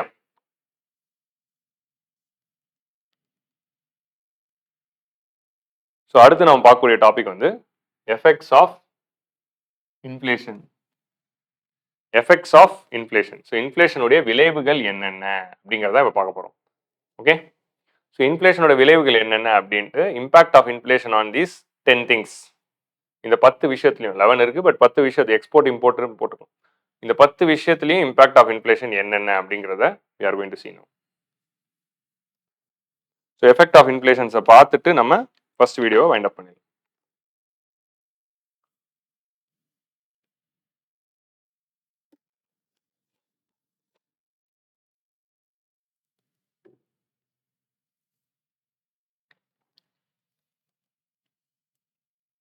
ஸோ ஃபர்ஸ்ட் வந்து முதல் 3 பார்த்துடலாமா?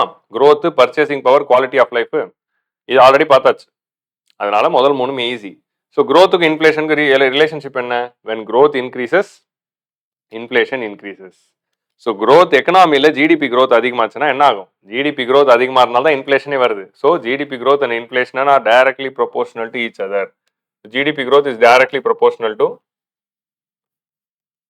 inflation. So GDP growth is directly proportional to inflation. When GDP growth occurs, inflation occurs. So அப்போ இன்ஃப்ளேஷனை கண்ட்ரோல் பண்ணோம் அப்படின்னு நம்ம ஸ்டெப் எடுத்தோம் அப்படின்னா that will also affect the GDP growth. So அப்போ இன்ஃப்ளேஷன் கண்ட்ரோல் மெஷர்ஸ் வந்து when we are taking, we should make sure that it is not affecting the GDP growth. So GDP growth affect ஆகாத மாதிரி we have to take the decision. அதான் வந்து first. ரெண்டாவது வந்து purchasing power. So inflation அதிகமாகிறதுனால நம்ம கையில் இருக்கிற கரன்சியுடைய வேல்யூ வந்து எரோட் ஆகுது. So inflation erodes the purchasing power of money. So inflation erodes the purchasing power of money. என்ன ஆகுது?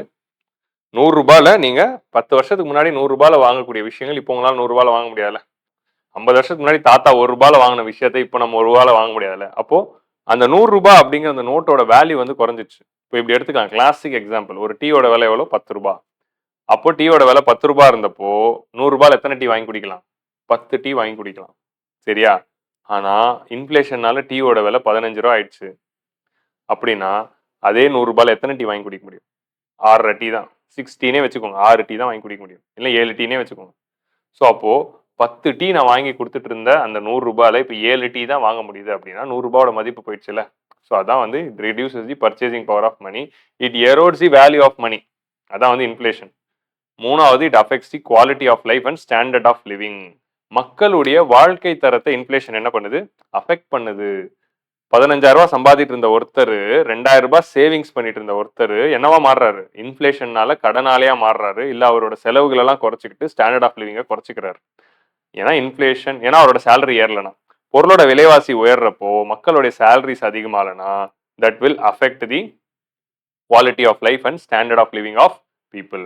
ஸோ அதனால குவாலிட்டி ஆஃப் லைஃப் அஃபெக்ட் ஆகும். இதான் முதல் மூணுமே வெரி ஈஸி தான். நம்ம ஆல்ரெடி படித்த விஷயங்கள் தான். So easily we can see. So அடுத்தது வந்து creditors versus debtors. Okay, creditors versus debtors, fixed income group and flexible income group. So கிரெடிட்டர்ஸ்க்கும் டெட்டர்ஸ்க்கு என்ன நடக்குது அப்படின்னு பார்த்தா, கிரெடிட்டர்ஸ்னா யாரு? The person who gave loans, lenders.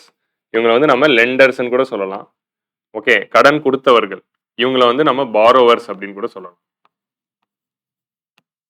Okay, so creditors are lenders, debtors are borrowers, எப்படி வேணா போடலாம். பாண்ட் அப்படின்னு போட்டா, what is bond? Bond is nothing but form of loan தானே. ஸோ பாண்டுனா என்ன? எனக்கு கடன் வேணும், கடன் பத்திரத்தை தான் பாண்டுன்னு சொல்றேன். எனக்கு 1000 ரூபாய் கடன் வேணும், எனக்கு 1000 ரூபாய் கடன் கொடுத்தீங்கன்னா நான் 5% வட்டியோட திரும்ப கட்டுறேன் 3 மாசத்துல அப்படின்னு சொல்லி நான் கையெழுத்து போட்டு கொடுக்கறதுக்கு பேர் தான் பாண்ட். இப்போ எனக்கு 1000 ரூபாய் வேணும், எனக்கு 1000 ரூபாய் வேணும், நான் 5% வட்டியில 3 மாசத்துல திரும்ப தரேன் அப்படின்னு எழுதி கையெழுத்து போட்டு கொடுப்பேன், தான் பாண்டு. இதுவே கவர்மெண்ட் ரிலீஸ் பண்ணுச்சுன்னா அதான் கவர்மெண்ட் பாண்ட்.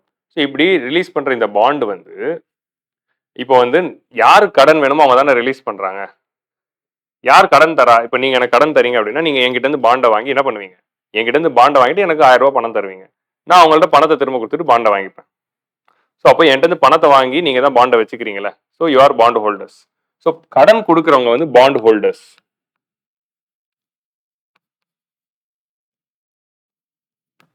கடன் வாங்குறவங்க வந்து பாண்ட் இஷ்யூவர்ஸ். யார் வந்து பாண்டை இஷ்யூ பண்ணுவா? நான் தானே இஷ்யூ பண்ணேன், எனக்கு தானே பணம் வேணும். கவர்மெண்ட்டுக்கு பணம் வேணும்னா கவர்மெண்ட் தானே அரசு கடன் பத்திரத்தை வெளியிடுது. இப்போ எனக்கு 1000 ரூபாய் கடன் வேணும்னா நான் தானே பாண்டை இஷ்யூ பண்ணேன். ஸோ நான் தான் பாண்ட் இஷ்யூவர். கடன் வாங்குறவங்க தான் பாண்ட் இஷ்யூவர்.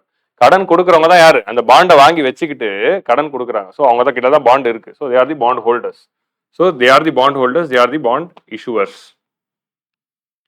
ஸோ எக்ஸாம்ல கிரெடிட்டர்ஸ் டெட்டர்ஸ்னு வரலாம், லெண்டர்ஸ் பாரோவர்ஸ்னு வரலாம், பாண்ட் ஹோல்டர்ஸ் பாண்ட் இஷ்யூவர்ஸ்னு வரலாம், பேங்க்ஸ்ன்னு சொன்னா அது வந்து கிரெடிட்டர்ஸ், எப்படி வேணா கேட்கலாம். கான்செப்டை மட்டும் புரிஞ்சுக்கோங்க. இன்ஃப்ளேஷன் நடக்கிறப்போ creditors are benefited and debtors are creditors are affected and debtors are benefited. கடன் கொடுத்தவர்கள் அஃபெக்ட் ஆறாங்க, கடன் வாங்கியவர்கள் பெனிஃபிட் அடைகிறாங்க. ஏன்னா நீங்க கடன் கொடுக்குறப்போ நீங்க கொடுக்குற அந்த பொருளோட விலை வந்து கடன் வாங்குறப்போ இருக்கிற பொருளுக்கு சமம் இல்லை. இப்படி வச்சுக்கலாம்.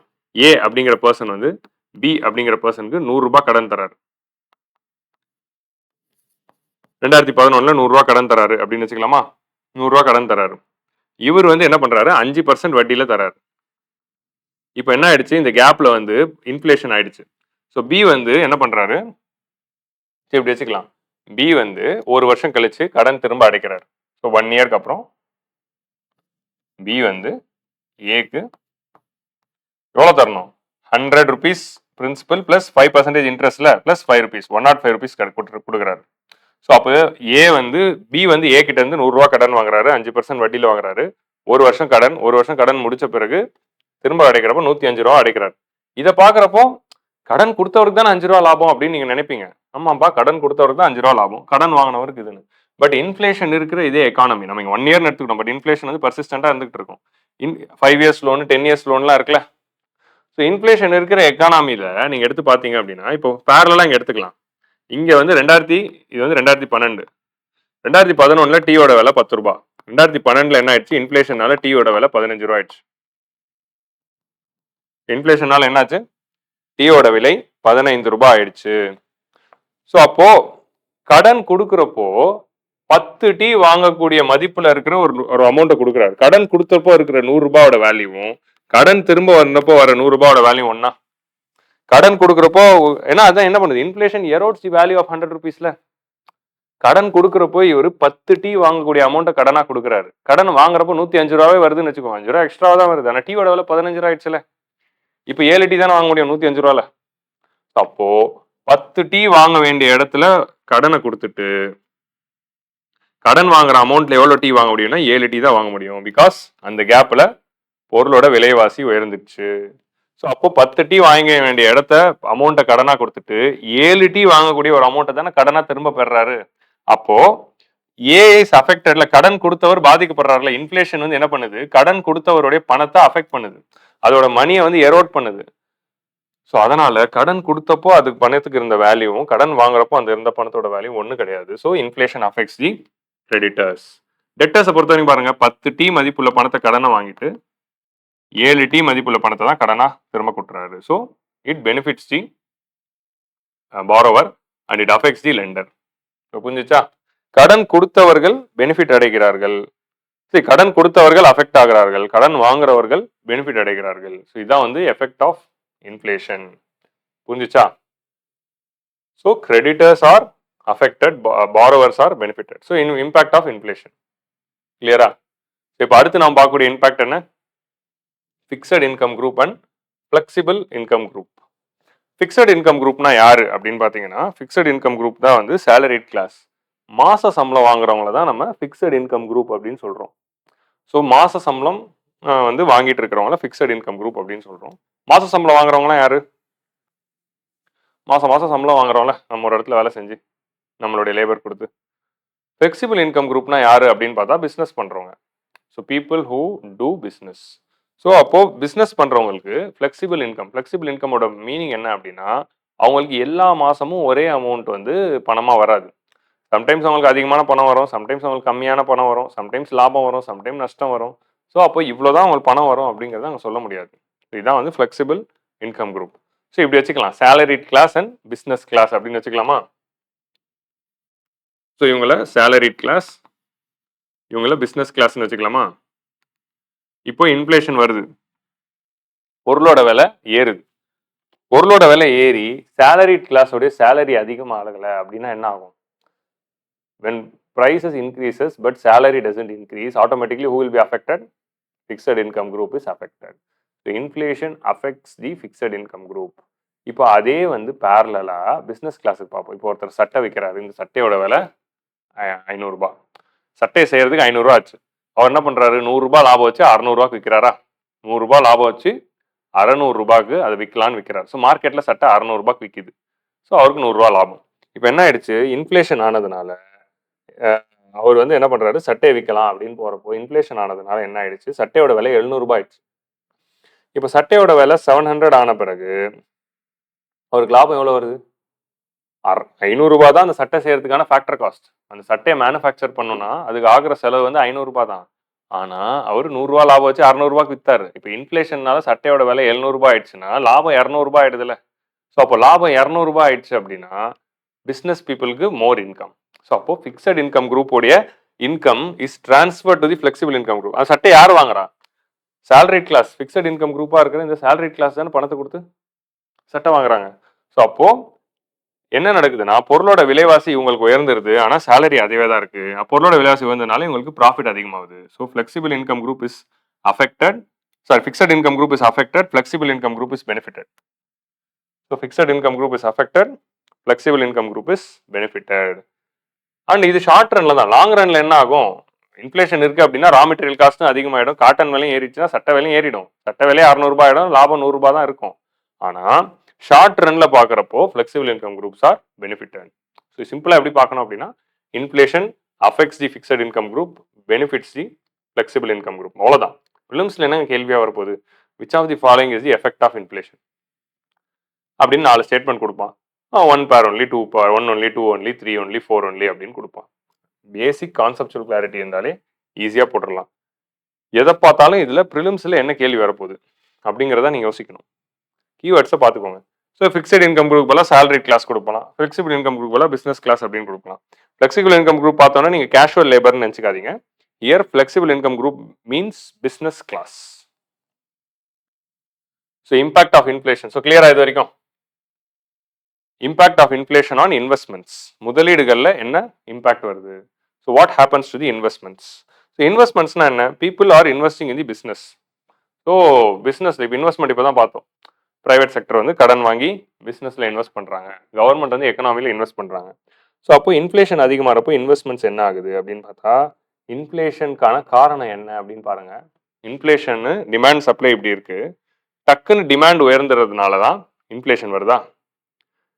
இல்ல. ஸோ சப்ளை கான்ஸ்டன்டா வந்து டக்குன்னு டிமாண்ட் உயர்றதுனால இன்ஃப்ளேஷன் வருது. So demand supply miss match ஆகி இன்ஃப்ளேஷன் வருது.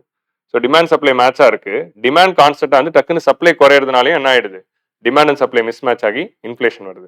ஸோ சப்ளை கான்ஸ்டன்டா வந்து டிமாண்ட் அதிகமானாலோ இல்ல டிமாண்ட் கான்ஸ்டன்டா வந்து சப்ளை குறைஞ்சாலோ தான் இன்ஃப்ளேஷன் வருது. Which means you need more production. Demand அதிகமாகிறப்போ அந்த டிமாண்டை கேட்டர் பண்றதுக்கு நீங்க சப்ளையை பூஸ்ட் பண்ணி ப்ரொடக்ஷன் அதிகப்படுத்தணும். ஸோ டிமாண்ட் கான்ஸ்டன்ட் வந்து சப்ளை ஃபால் ஆனாலும் நீங்க சப்ளையை பூஸ்ட் பண்ணி தான் டிமாண்டை கேட்டர் பண்ண, டிமாண்டை குறைக்க முடியாது. ஸோ அதனால என்ன நடக்குது அப்படின்னா, நம்ம டிமாண்ட் புல் இன்ஃப்ளேஷனா இருக்கட்டும், ஒரு காஸ்ட் புஷ் இன்ஃப்ளேஷனா இருக்கட்டும், அதை கேட்டர் பண்ணணும்னா நீங்க ப்ரொடக்ஷனை தான் அதிகப்படுத்தணும். ஸோ ப்ரொடக்ஷன் அதிகப்படுத்தி தான் you will B catering it. So அப்போ இப்போ மாஸ்கோட விலை டக்குன்னு ஷூட் அப் ஆன பிறகு மாஸ்க்கெல்லாம் வந்து 100 200 விற்க ஆரம்பிச்சோன்னே மாஸ்க்குக்கான டிமாண்ட் வந்து 100 கோடி மக்களும் கேட்குறாங்க. நாட்டில் இருக்கிற 140 கோடி மக்களும் மாஸ்க் வேணும் அப்படின்னு கேட்டால் என்ன பண்றது? அதனால தான் ஒரு குடிசை தொழிலா மாஸ்கே மாறிடுச்சு. மாஸ்க் மேனுஃபேக்சரிங் அப்படிங்கிறது ஒரு காட்டேஜ் இண்டஸ்ட்ரியா மாறி ஒரு மைக்ரோ என்டர்பிரைசஸ்ல இருந்து ஆரம்பிச்சு தெருக்கு தெரு பிளாட்ஃபார்முக்கு பிளாட்ஃபார்ம் மாஸ்க் விற்க ஆரம்பிச்சது.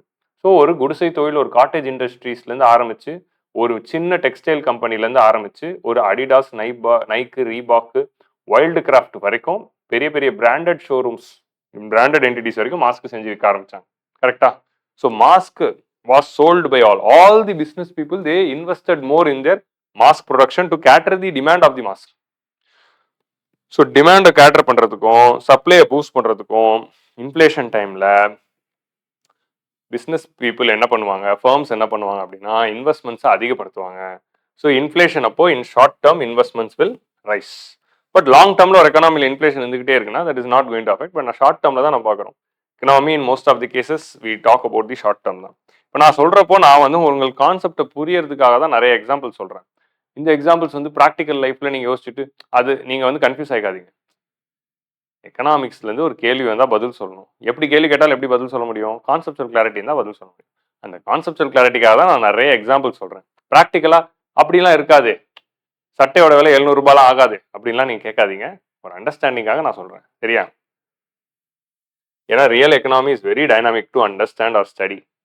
So we are not studying economics, we are just studying economic development for UPSC preparation to pass this exam. அவ்வளோதான். So investments will increase in order to cater the demand or boost the supply. Investments are increased. So அடுத்த impact of inflation வந்து நம்ம சேவிங்ஸ்ல பார்க்குறோம். What happens to the savings in the economy? So inflation cater பண்றதுக்காக எக்கனாமில என்ன பண்ணுவாங்க, சேவிங்ஸ்க்கு என்ன நடக்குது அப்படிங்கிறத பார்ப்போம். ஸோ இப்போ நம்ம 3 பேரை கூப்பிட்டுக்கிறோம். ஏ, பி, சி. நான் 3 பேருக்கும் 1000 ரூபாய் 1000 ரூபாய் 1000 ரூபாய் தரேன். ஸோ பேசிக்காக இன்ஃப்ளேஷன் டைமில் சேவிங்ஸ் அதிகப்படுத்தணும். சேவிங்ஸ் அதிகமாகும். ஏன்னா inflation will erode the value of money. So people will save more to protect its value and people will invest money in the inflation adjusted commodities. அதான் அது இம்பாக்ட். அது என்னங்கிறது பார்ப்போம். ஸோ 3 பேருக்கு நான் ஏபிசிக்கு 1000 ரூபா கொடுக்குறேன். இப்போ என்ன ஆகுது அப்படின்னா, ஏ வந்து என்ன பண்ணிடுறாரு, அது வீட்டில் கொண்டு போயிட்டு லாக்கரில் வச்சுக்கிறாரு. உங்களோட பேங்க் பீரோ இருக்குல்ல, வீட்டில் இருக்க பீரோவில் இருக்க லாக்கருக்குள்ள போய் பணத்தை போட்டார். சரியா? பி என்ன பண்றாரு, அவர்கிட்ட இருக்க 1000 ரூபாய் போயிட்டு பேங்க்ல போட்டுறாரு. சி என்ன பண்ணிடுறாரு, 1 கிராம் கோல்டு வாங்கிடுறாரு. 1 கிராம் கோல்டு 1000 ரூபாவா, எந்த ஊர்ல அப்படின்னு கேட்காதீங்க. ஒரு எக்ஸாம்பிளுக்கு சொல்றேன். சரி, நம்ம எக்ஸாம்பிள்லயாவது 1 கிராம் கோல்டு 1000 ரூபாய் இருக்கட்டுமே. இது சந்தோஷம் தானே எல்லாருக்கும். எக்ஸாம்பிள்லயாவது அது 1000 ரூபாய் இருக்கட்டும். ஏன்னா அது குறைஞ்ச பாடு இல்லை.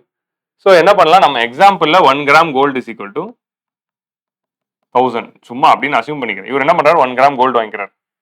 சரியா? இப்போ என்ன ஆகுது, ஒரு 5 வருஷம் ஓடி போகுது.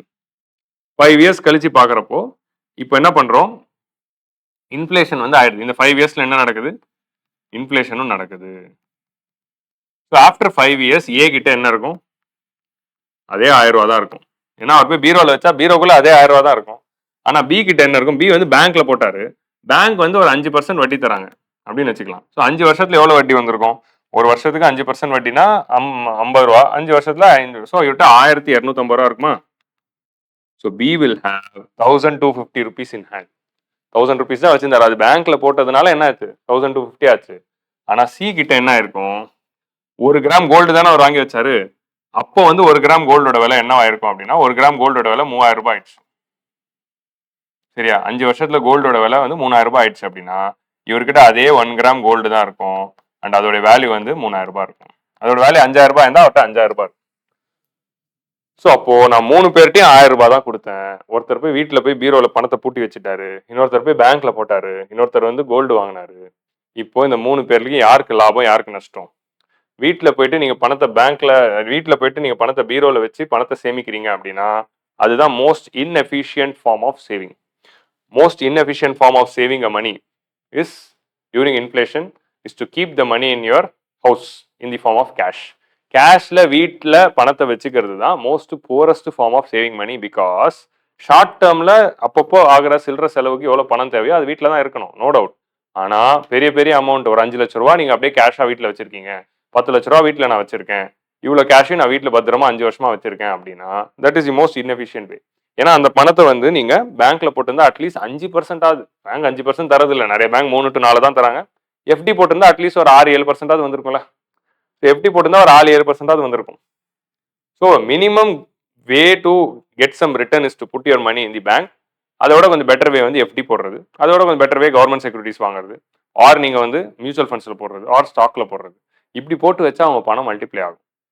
நீங்க வீட்லயே வச்சா மல்டிப்ளை ஆகாது.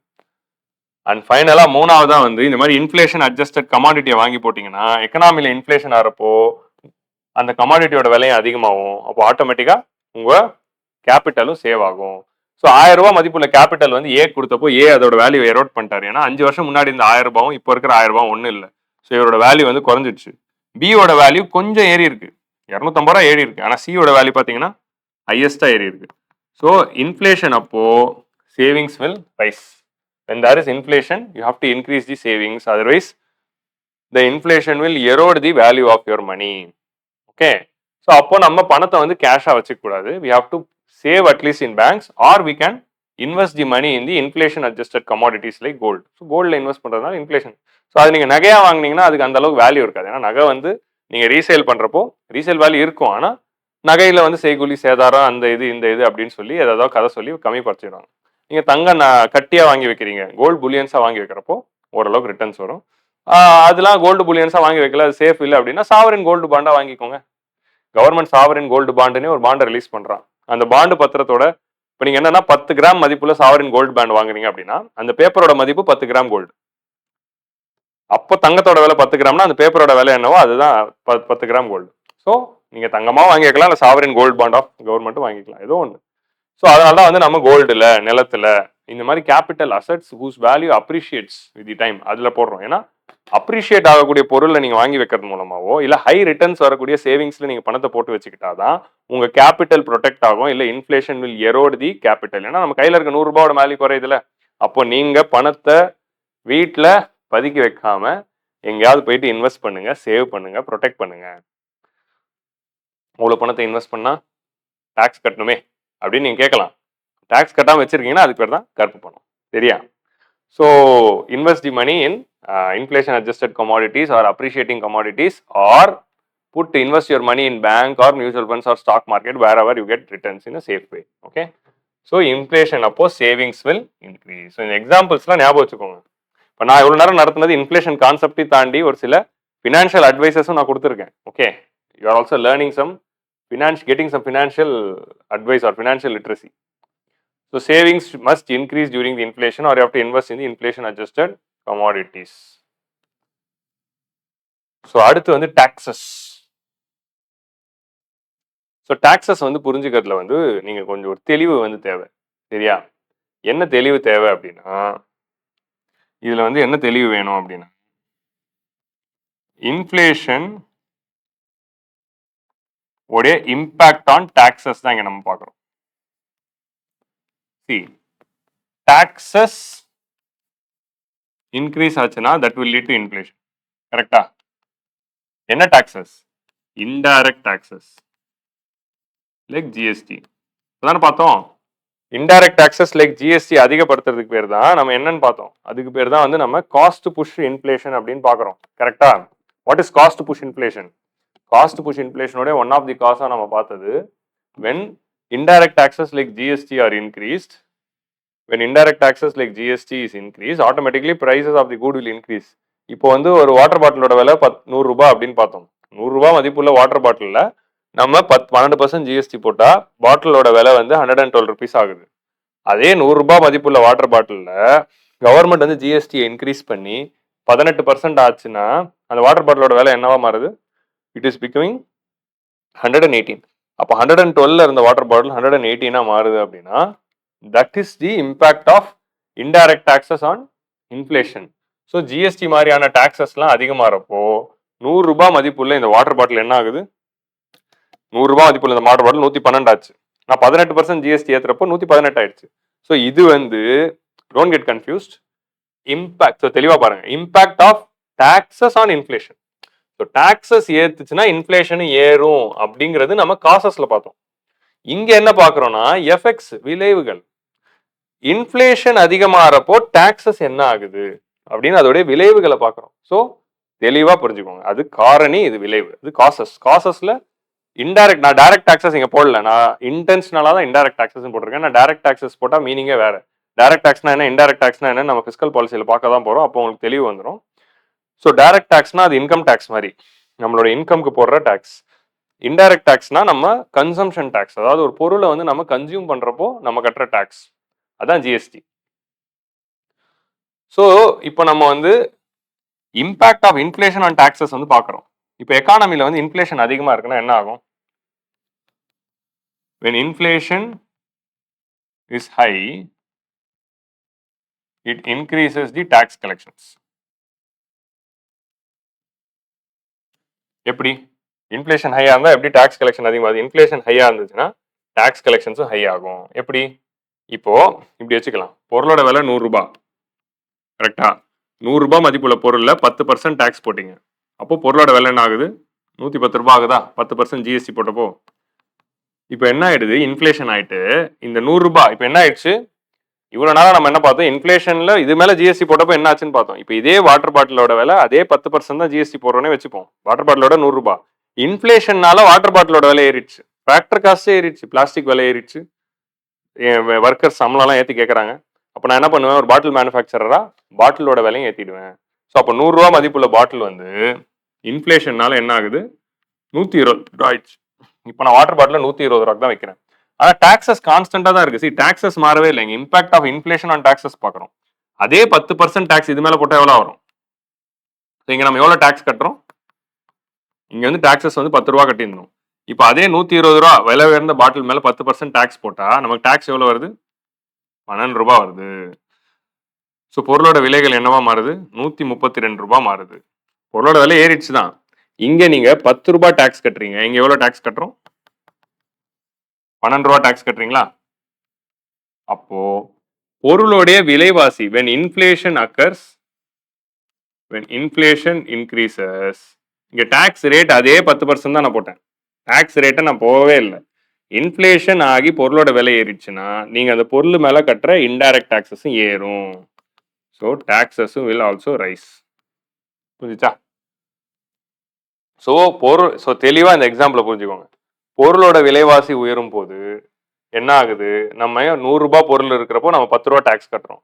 ஆனா பொருளோட விலை 120 ரூபா ஆன பிறகு நம்ம 12 ரூபா டாக்ஸ் கட்டுறோம். ஸோ 2 ரூபா எக்ஸ்ட்ரா டாக்ஸ் கட்டுறதுக்கு காரணம் என்ன? பொருளோட விலை ஏறிடுச்சு. பொருளோட விலை 20 ரூபா ஏறினதுனால. ஸோ அப்போ inflation increases the indirect tax collections. சரியா? அப்போ டைரக்ட் டாக்ஸ் என்ன ஆகுது? இப்போ இன்ஃப்ளேஷன் அதிகமாக இருக்குது. அது இன்டைரக்ட் டாக்ஸ்ல பார்த்தோம். ஸோ ஓவராலா என்ன? Inflation will increases the taxes. So இப்போ இன்ஃப்ளேஷன்ல வந்து டைரக்ட் டாக்ஸஸ்க்கு என்ன ஆகுது? இப்போ இன்ஃப்ளேஷன் அப்போ நம்மளோட இன்கமும் சேர்ந்து அதிகமாகும் சொன்னா when inflation occurs your income also will increase. So when inflation occurs நம்மளுடைய இன்கம் சேலரி ஏற்றி கொடுக்குறாங்களே, சேலரி ஏற்றி கொடுக்கறதுலாம் பிரச்சனை ஆகும். ஸோ இன்ஃப்ளேஷன் ஆகிறப்போ கவர்மெண்ட் ஸ்டாஃப்ஸ்க்கெல்லாம் டிஏ தராங்க. 10 வருஷத்துக்கு ஒரு வாட்டி பே கமிஷன் தராங்க. அதே மாதிரி வந்து பிரைவேட்ல இருக்கிற ஃபார்மல் செக்டருக்குலாம் என்ன தராங்க? இன்க்ரிமெண்ட் தராங்க. ஸோ அப்போ இன்ஃப்ளேஷன் அதிகமான இன்கம் அதிகமாகும். இன்கம் அதிகமாச்சுன்னா இன்கம் டேக்ஸும் அதிகமாகும். So when income increases, income tax increases. When income increases, income tax collection increases. So அதனால தான் when inflation increases, taxes will increase. புரிஞ்சுச்சா? இன்ஃப்ளேஷன் அதிகமாச்சுன்னா டாக்ஸஸும் அதிகம் ஆகும். கிளியரா இது வரைக்கும்?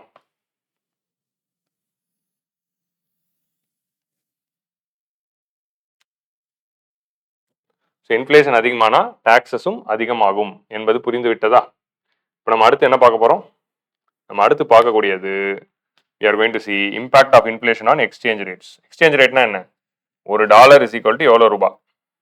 ஸோ ஒரு டாலர் வந்து எவ்வளோ ரூபாய் இப்போ? Impact of inflation on exchange rate. So இங்கே என்ன பார்க்குறோம்? Inflation is high, tax collection will increase. அப்படி நீங்கள் பார்த்துறோமா? இதை தனியாக வச்சுக்கோங்க.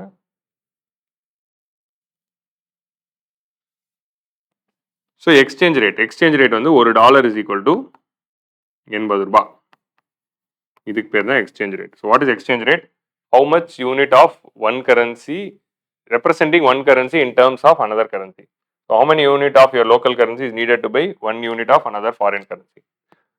So exchange rate $1 80 rupees ன்னு பார்க்குறோம். இன்ஃப்ளேஷன் அப்போ என்ன நடக்குது? Inflation reduces the purchasing power. So inflation erodes the value of money. கரெக்டா? Inflation erodes the value of money தான் நம்ம ரெண்டாவது பாயிண்ட்ல பார்த்தோம். ஸோ நம்ம கையில இருக்கிற 100 ரூபாயோட மதிப்பு என்னாச்சு? குறைஞ்சிச்சு. இன்ஃப்ளேஷனால குறையுது. ஸோ நம்ம கையில் இருக்க 100 ரூபாயோட மதிப்பு குறையுதுன்னா நம்ம கையில் இருக்கிற ரூபாவோட மதிப்பு குறையுது. So inflation erodes the value of local currency. So inflation erodes the value of local currency. So automatically inflation இருக்கிற எக்கானமியில் என்ன ஆகும்? எக்ஸ்சேஞ்ச் ரேட் வந்து டிப்ரிஷியேட் ஆகும். ஸோ $1 80 rupees இருந்ததுல ருப்பி வந்து என்ன ஆயிடுது? இன்ஃப்ளேஷன் அதிகமாக இருக்கிற அதே எக்கானமியில் ருப்பியோட மதிப்பு வந்து குறைஞ்சிருது. ஆனால் ருப்பியோட மதிப்பு குறையிறதுனால $1 is equal to 85 ஆகும். ஆர் $1 is equal to 19 ஆகும். ஸோ இதுக்கு பேர் தான் டிப்ரிஷியேஷன். டிப்ரிஷியேஷன் வந்து ஜிடிபியில் பார்த்தீங்கன்னா அதுக்கு பேர் வந்து கேபிட்டல் அசெட்ஸ் உடைய வேர் அண்ட் டேர் தான் டிப்ரிசியேஷன் சொல்றோம். ஆனா வந்து அதே வந்து எக்ஸ்சேஞ்ச் ரேட் அப்போ டிப்ரிசியேஷன் என்ன அப்படின்னா erosion in value of money. So rupee வந்து டிப்ரிஷியேட் ஆகுது. ஸோ ரூபாய் இங்க பார்த்து $1.85 ஆச்சுன்னா இன்க்ரீஸ் ஆச்சு அப்படின்னு நீங்க கேட்காதீங்க. $1.80 இருக்கு. ரூபாவோட மதிப்பு குறைஞ்சதுனால தான் டாலருக்கு நிகராத ரூபாவோட மதிப்பு 85 ஆகுதுன்னா அப்போ ருப்பி வீக்கன் ஆயிடுச்சுன்னு அர்த்தம். டாலரோட மதிப்பு 85 ரூபா ஆயிடுச்சு அப்படின்னா ருப்பி வீக்கன் ஆயிடுச்சுன்னு அர்த்தம். அதான் அதோட லாஜிக். ஸோ 80-85 ஆகுது இன்க்ரீஸ்ன்னு நினைக்காதீங்க. ரூபாவோட மதிப்பு குறைஞ்சிடுச்சு. ஏன் இன்ஃபிளேஷனால. ஸோ இப்படி இன்ஃபிளேஷனால ரூபாவோட மதிப்பு குறையுதுன்னா இங்க என்ன நடக்கும்? எக்ஸ்போர்ட்ஸ் அண்ட் இம்போர்ட்ஸ்க்கு என்ன ஆகுது? ஸோ இங்க நம்ம impact of inflation on exchange rate பார்த்துறோம். when inflation occurs rupee value depreciates. when inflation occurs rupee value depreciates ன்னு பார்த்துட்டோம். இப்போ 10வது impact of inflation on exports and imports வந்து பார்க்க போறோம். எக்ஸ்போர்ட்ஸ் அண்ட் இம்போர்ட்ஸ்க்கு என்ன நடக்குது?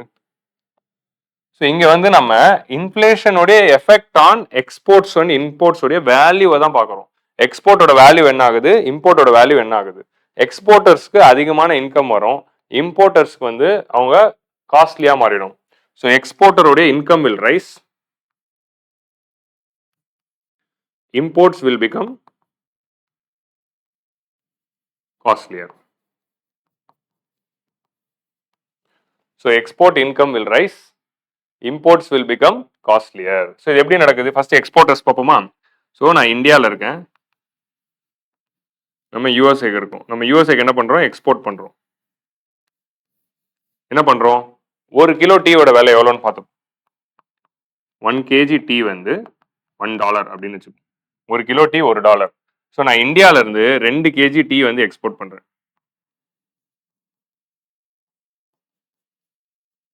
2 kg டீ எக்ஸ்போர்ட் பண்றேன்னா அப்போ அமெரிக்கால இருந்து எனக்கு எவ்வளவு வரும்? 1 kg டீ $1னா $2 வரும். ஸோ நான் இந்தியால இருந்து எக்ஸ்போர்ட் பண்றேன், 2 கிலோ டீயை வந்து எக்ஸ்போர்ட் பண்றேன். சரியா? 2 கிலோ டீயை எக்ஸ்போர்ட் பண்றேன், ஒரு கிலோ டீ $1னா 2 கிலோ டீக்கு $2 வரும். ஸோ $2 எனக்கு வருதுன்னா நான் என்ன பண்ணுவேன்? அதை போய் எக்ஸ்சேஞ்ச் ரேட்ல போய் மாத்திட்டு $1 விலை 80 ரூபாய் அப்படின்னா எனக்கு எவ்வளவு ரூபாய் வருமானம் வரும்? 160 ரூபாய் வருமானம் வரும். இப்போ நம்ம எக்கனாமில இன்ஃபிளேஷன் ஆகுது. நம்ம எக்கனாமில இன்ஃபிளேஷன் ஆகுதுன்னா என்ன நடக்கும்? when inflation occurs value of currency will come down. ருப்பியோட வேல்யூ எரோட் ஆகுது. ருப்பியோட வேல்யூ எரோட் ஆகிறப்போ எக்ஸ்சேஞ்ச் ரேட்லயும் ருப்பி வந்து டிப்ரிஷியேட் ஆகும். ருப்பியோட வேல்யூ டிப்ரிஷியேட் ஆயிடுச்சுன்னா $1 18 இருக்குது, $1 19 ஆயிடுச்சு. ஸோ $1 18 இருக்கு. இப்போ என்ன ஆயிடுச்சு? $1 19 ஆயிடுச்சு. ஸோ $1.90 ஆனவொன்னே என்ன ஆகும்? எனக்கு அதே இப்போ நான் அதே 2 kg டீ எக்ஸ்போர்ட் பண்ணா எனக்கு $2 தான் வரும். ஆனா இந்த $2 will lead to 180 rupees. உங்களுக்கு புரியுதா? ஸோ $1.80 இருக்கிறப்போ நான் எக்ஸ்போர்ட் பண்ணா எனக்கு 160 ரூபா வரும். ஆனா ரூபாவோட மதிப்பு குறைஞ்சு எக்ஸ்சேஞ்ச் ரேட் டிப்ரிஷியேட் ஆகி $1 19 காட்டுதுன்னா அப்போ நான் எக்ஸ்போர்ட் பண்ணா எனக்கு 180 ரூபா வரும்ல. ஸோ அப்போ ரூபாவோட மதிப்பு குறையிறப்போ யாருக்கு லாபம் அதிகமாகுது அப்படின்னா எக்ஸ்போர்ட்டர்ஸ்க்கு தான் லாபம் அதிகமாகுது. So when inflation occurs, exchange rate depreciates. When depreciation of exchange rate happens, when exchange rate depreciates, export income will increase. So exportersக்கு இன்கம் அதிகமாகுது. ஸோ அதே இம்போர்ட்டர்ஸ்க்கு என்ன ஆகுது? இது எக்ஸ்போர்ட்டுக்கு. ஸோ இம்போர்ட்டுக்கு என்ன ஆகுது? Import will become costlier. இதே யூஎஸ்ஏ, இதே இந்தியா. இப்போ நம்ம என்ன பண்றோம்? இம்போர்ட் பண்றோம். யூஎஸ்ஏல இருந்து நம்ம 2 kg என்ன இம்போர்ட் பண்றோம்? பிஸ்தா இம்போர்ட் பண்றோம்னு வச்சுக்கலாம். பும்ராலாம் ஆடுக்கு வர்றாருல, கலிஃபோர்னியா பிஸ்டாஷியோ வாங்குங்க அப்படின்னு பும்ரா அன்னைக்கு ஒரு ஆட்ல வந்தாரு.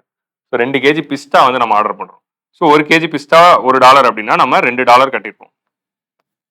ஸோ $1 80 rupees இருக்கிறப்போ 160 ரூபாவை கொண்டு போயிட்டு அதை $2 மாத்தி இம்போர்ட் பண்ணுவோம். இப்போ ரூபா டிப்ரிஷியேட் ஆயிடுச்சு.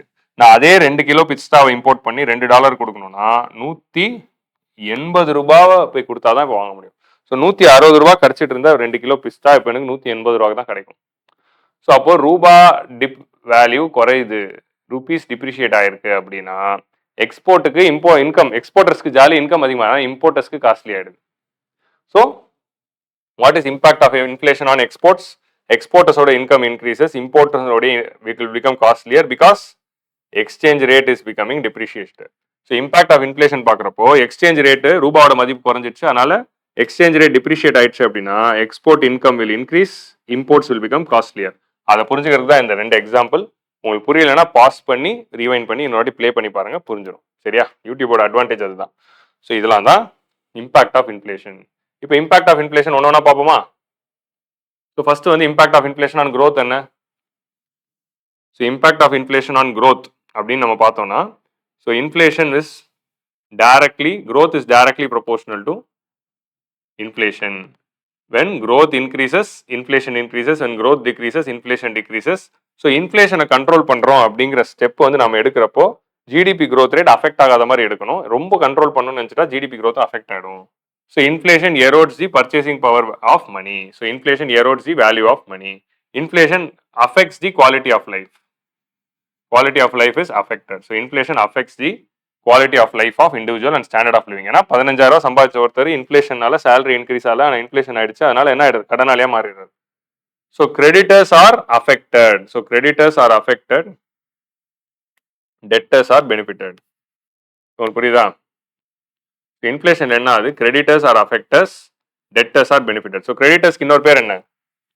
ஸோ இன்ஃப்ளேஷன்ல creditors, lenders, bond holders, debtors, borrowers, bond issuers. So creditors, lenders, bond holders are affected. Debtors, borrowers and bond issuers are benefited. புரியுதா? So fixed income group, salaried class affected, flexible income group, business class is benefited. So flexible income group na business class அப்படிங்கிறது எழுதுறோம்.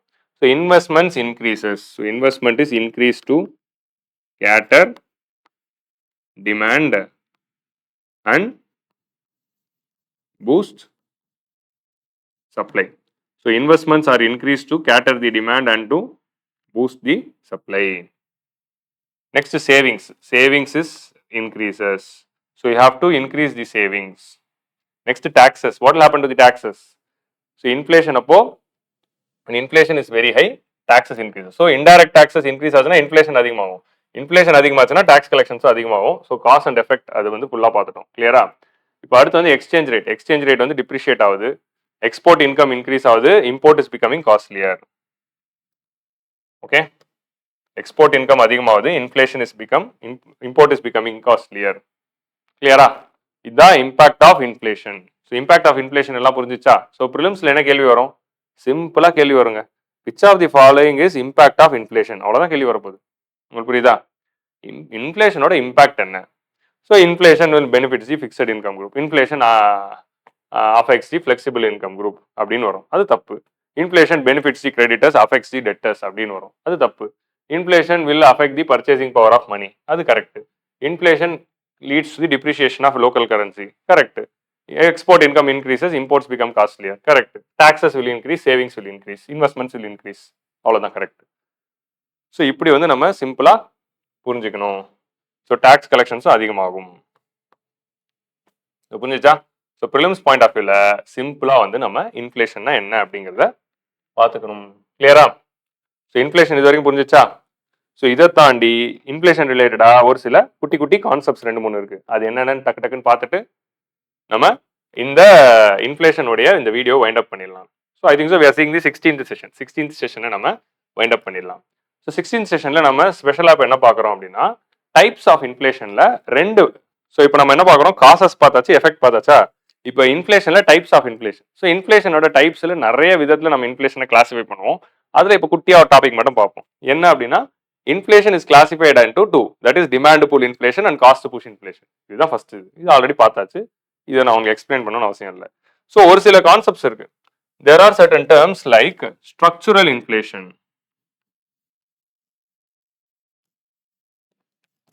structural inflation or bottleneck inflation. So what is structural inflation or bottleneck inflation? ஒண்ணுமே இல்லை. Supply ஷாக்னால வரக்கூடிய இன்ஃப்ளேஷனுக்கு இன்னொரு பேர் தான் structural inflation or bottleneck inflation. So structural inflation or bottleneck inflation அப்படிங்கிற word வந்து நீங்க எங்கேயாவது பாக்குறீங்க அப்படின்னா அதுக்கு மீனிங் என்ன அப்படின்னா, cost push inflation cost by supply ஷாக்கு இன்னொரு பேர் தான் structural inflation. So structural inflation என்ன அப்படின்னா, இந்தியன் எக்கனாமியில இருக்கிற ஸ்ட்ரக்சுரல் இஷ்யூஸ்னால, இந்தியன் எக்கனாமியோட கட்டமைப்பிலே இருக்க பிரச்சனை, ஸ்ட்ரக்சுரல் இஷ்யூஸ்னால இன்ஃப்ளேஷன் வந்துச்சுன்னா அதான் structural inflation. Like for example infrastructural issue. இப்போ என்ன ஆயிடுச்சு, நமக்கு வந்து ரயில்வே ட்ராக், பேசஞ்சர் ட்ரெயினும் ஃப்ரைட் ட்ரெயினும் ஒரே ட்ராக்ல தான் போகுது. அதனால என்ன பண்ணிடுறோம், பேசஞ்சர் ட்ரெயினுக்கு வழி கொடுக்கணுங்கிறதுக்காக கூட்ஸ் ட்ரெயினை நிப்பாட்டிடும். அப்போ கூட்ஸ் ட்ரெயினை நிப்பாட்டுறதுனால கூட்ஸ் ட்ரெயின் ஸ்லோவா போய் சேருது. இப்போ அந்த கூட்ஸ் ட்ரெயினில் நம்ம அனுப்புற கூடுடைய லாஜிஸ்டிக்கும் இது பெரிய இஷ்யூவாக இருக்குது. ஸோ லாஜிஸ்டிக் ஸ்லோ ஆன உடனே பொருளோட விலைவாசி உயர்ந்துடுது. ஏன்னா டிரான்ஸ்போர்ட் வந்து லேட் ஆகுது, ரொம்ப நாள் ஆகுது. ஸோ இந்த மாதிரி இன்ஃப்ராஸ்ட்ரக்சர் இன்எஃபிஷியன்சி, ரோடு சரியில்லை. இப்போ என்ன ஆயிடுச்சு, இப்போ வந்து அக்ரிகல்ச்சரல் வேர் ஹவுசிங் பாருங்களேன். அக்ரிகல்ச்சரல் வேர் ஹவுசிங்கில் வண்டியிலலாம் வந்து இனஃப் ஸ்டோரேஜ் ஃபெசிலிட்டி இல்லை. அப்போ ஃபார்மர் வந்து ஒரு கூடு மார்க்கெட்டுக்கு கொண்டு வர தக்காளி கொண்டு வராரு அப்படின்னா, அன்னைக்கு தக்காளி விற்கலன்னா அவர் என்ன பண்ணுவார்? அன்னைக்கு தக்காளி வாங்க யாரும் வரல, மேபி அடுத்த நாள் வருவாங்களே. அப்போ அடுத்த நாள் வரைக்கும் ஒரு தக்காளி எடுத்து வைக்கணும், இல்லை ஒரு வாரம் வரைக்கும் ஒரு தக்காளி எடுத்து வைக்கணும்னா அதுக்கு ஸ்டோரேஜ் இருக்கா? ஒரு கோல்டு செயின் இருக்கா? ஒரு கோல்டு ஃப்ரீசர் இருக்கா? எதுவுமே கிடையாது. ஸோ அந்த மாதிரி மண்டியில ப்ராப்பர் ஸ்டோரேஜ் ஃபெசிலிட்டியும் கோல்டு ஸ்டோரேஜும் இல்லாததுனால தக்காளி அழுகி போகுது, கம்மி விலைக்கு வித்துடுறாங்க. சம்டைம் தக்காளி அழுகி போயிடுது.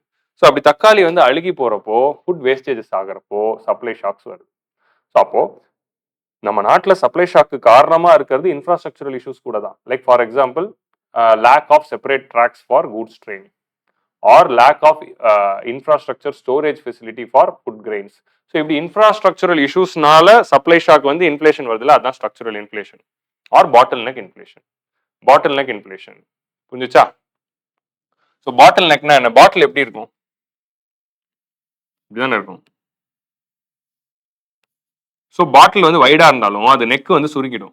ஸோ இப்படி சப்ளை இவ்வளோ வைடா இருக்கிறப்போ டக்குன்னு இப்படி சப்ளை சுருங்குறதுனால வரக்கூடிய இன்ஃபிளேஷன் தான் பாட்டில் நெக் இன்ஃபிளேஷன் அப்படின்னு சொல்றோம். What is bottle neck? பாட்டிலோட அகலம் வந்து பெருசா இருந்தாலும் அதோட நெக் வந்து கொஞ்சம் சுருக்கி இருக்குல்ல, இதுதான் வந்து நம்ம பாட்டில் நெக் இன்ஃபிளேஷன் அப்படின்னு சொல்றோம். கொஞ்சம் அழகாவே வரையும் பாட்டில்.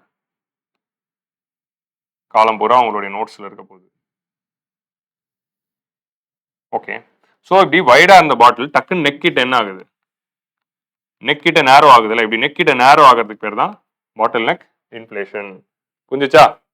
ஸோ இந்த மாதிரி ரெண்டு முக்கியமான terminology. So structural inflation or bottle neck inflation. Supply shock இன்ஃபிளேஷனுக்கு இன்னொரு பேர் தான் பாட்டில் நெக் இன்ஃபிளேஷன். இன்ஃப்ராஸ்ட்ரக்சரல் இஷ்யூனால ஆர் எக்கனாமில இருக்கிற ஸ்ட்ரக்சரல் ப்ராப்ளம்ஸ்னால வரக்கூடிய இன்ஃபிளேஷனை தான் நம்ம ஸ்ட்ரக்சரல் இன்ஃபிளேஷன் அப்படின்னு சொல்றோம். ஸோ ஸ்ட்ரக்சரல் இன்ஃபிளேஷன் என்னன்னு பார்த்தோம். இன்ஃப்ரா ஸ்ட்ரக்சரல் இஷ்யூஸ் லைக் என்னென்ன பார்க்குறோம்? ஒன்று வந்து கூட்ஸ் ட்ரெயின், ரெண்டாவது என்ன பார்த்தோம்? வேர் ஹவுசிங் ஃபார் டொமேட்டோ. நான் எக்ஸாம்பிள்ஸையும் உங்களுக்கு என்ன பண்ணுறேன், ஸ்லைடில் எழுதி கொடுத்துட்றேன். ஸோ தட் நீங்கள் ஸ்லைடை டவுன்லோட் பண்ணி நீங்கள் படிக்கிறீங்க அப்படின்னா நான் எழுதின எக்ஸாம்பிள்ஸும் ஸ்லைட்லேயே இருக்கட்டும் அப்படின்னு சொல்லி தான் நிறைய பேர் என்ன சஜஸ்ட் பண்ணாங்கன்னா, நான் ஸ்லைடில் எழுதுகிற இந்த மேட்டர்ஸையும் அப்படியே வச்சிருங்க, நீங்கள் அதை எரேஸ் பண்ணி வெறும் கண்டென்ட்டை மட்டும் ஸ்லைடில் தராதீங்கன்னு. அதனால தான் நான் என்ன பண்ணுறேன், டெக்ஸ்ட்டோட அப்படியே போடுறேன், நீங்கள் அப்படியே பாருங்க. சரியா? ஸோ இதுதான் வந்து infrastructural structural inflation or bottle neck inflation. I hope the concept is clear. So அப்போ நம்ம 2-3 டைப்ஸ் ஆஃப் இன்ஃபிளேஷன் பார்க்குறோம். என்னது? Demand pull inflation, cost push inflation அப்படின்னு ஒன்று பார்க்குறோம். அதை தாண்டி structural inflation or bottle neck inflation அப்படின்னா என்னன்னு பார்த்துட்டோம். So with this we will wind up the 16th session. So 16th sessionல we saw what is inflation, why inflation occurs, causes of inflation, impact of inflation or effect of inflation அப்படிங்கிறத பார்த்துட்டோம். And 2-3 டைப்ஸும் பார்த்துருக்கோம். So இதுதான் இன்ஃப்ளேஷனுடைய first video. So இன்ஃப்ளேஷனுடைய second part வந்து நம்ம session 17ல பார்ப்போம். அதில் நம்ம மெஷர்மெண்ட் ஆஃப் இன்ஃப்ளேஷன், இன்ஃப்ளேஷன் எப்படி மெஷர் பண்ணணும், கண்ட்ரோல் ஆஃப் இன்ஃப்ளேஷன், இன்ஃப்ளேஷன் ஹையாக இருக்கிறப்போ எப்படி கண்ட்ரோல் பண்ணுறோம், அண்ட் ஒரு சில கான்செப்ட்ஸ் ரிலேட்டட் டு இன்ஃப்ளேஷன் பார்ப்போம். So bye will meet in the 17th video. எந்த டவுட்டாக இருந்தாலும் எந்த கொஸ்டின்ஸாக இருந்தாலும் கமெண்ட் செக்ஷனில் போடுங்க. I will come and answer all your questions. By.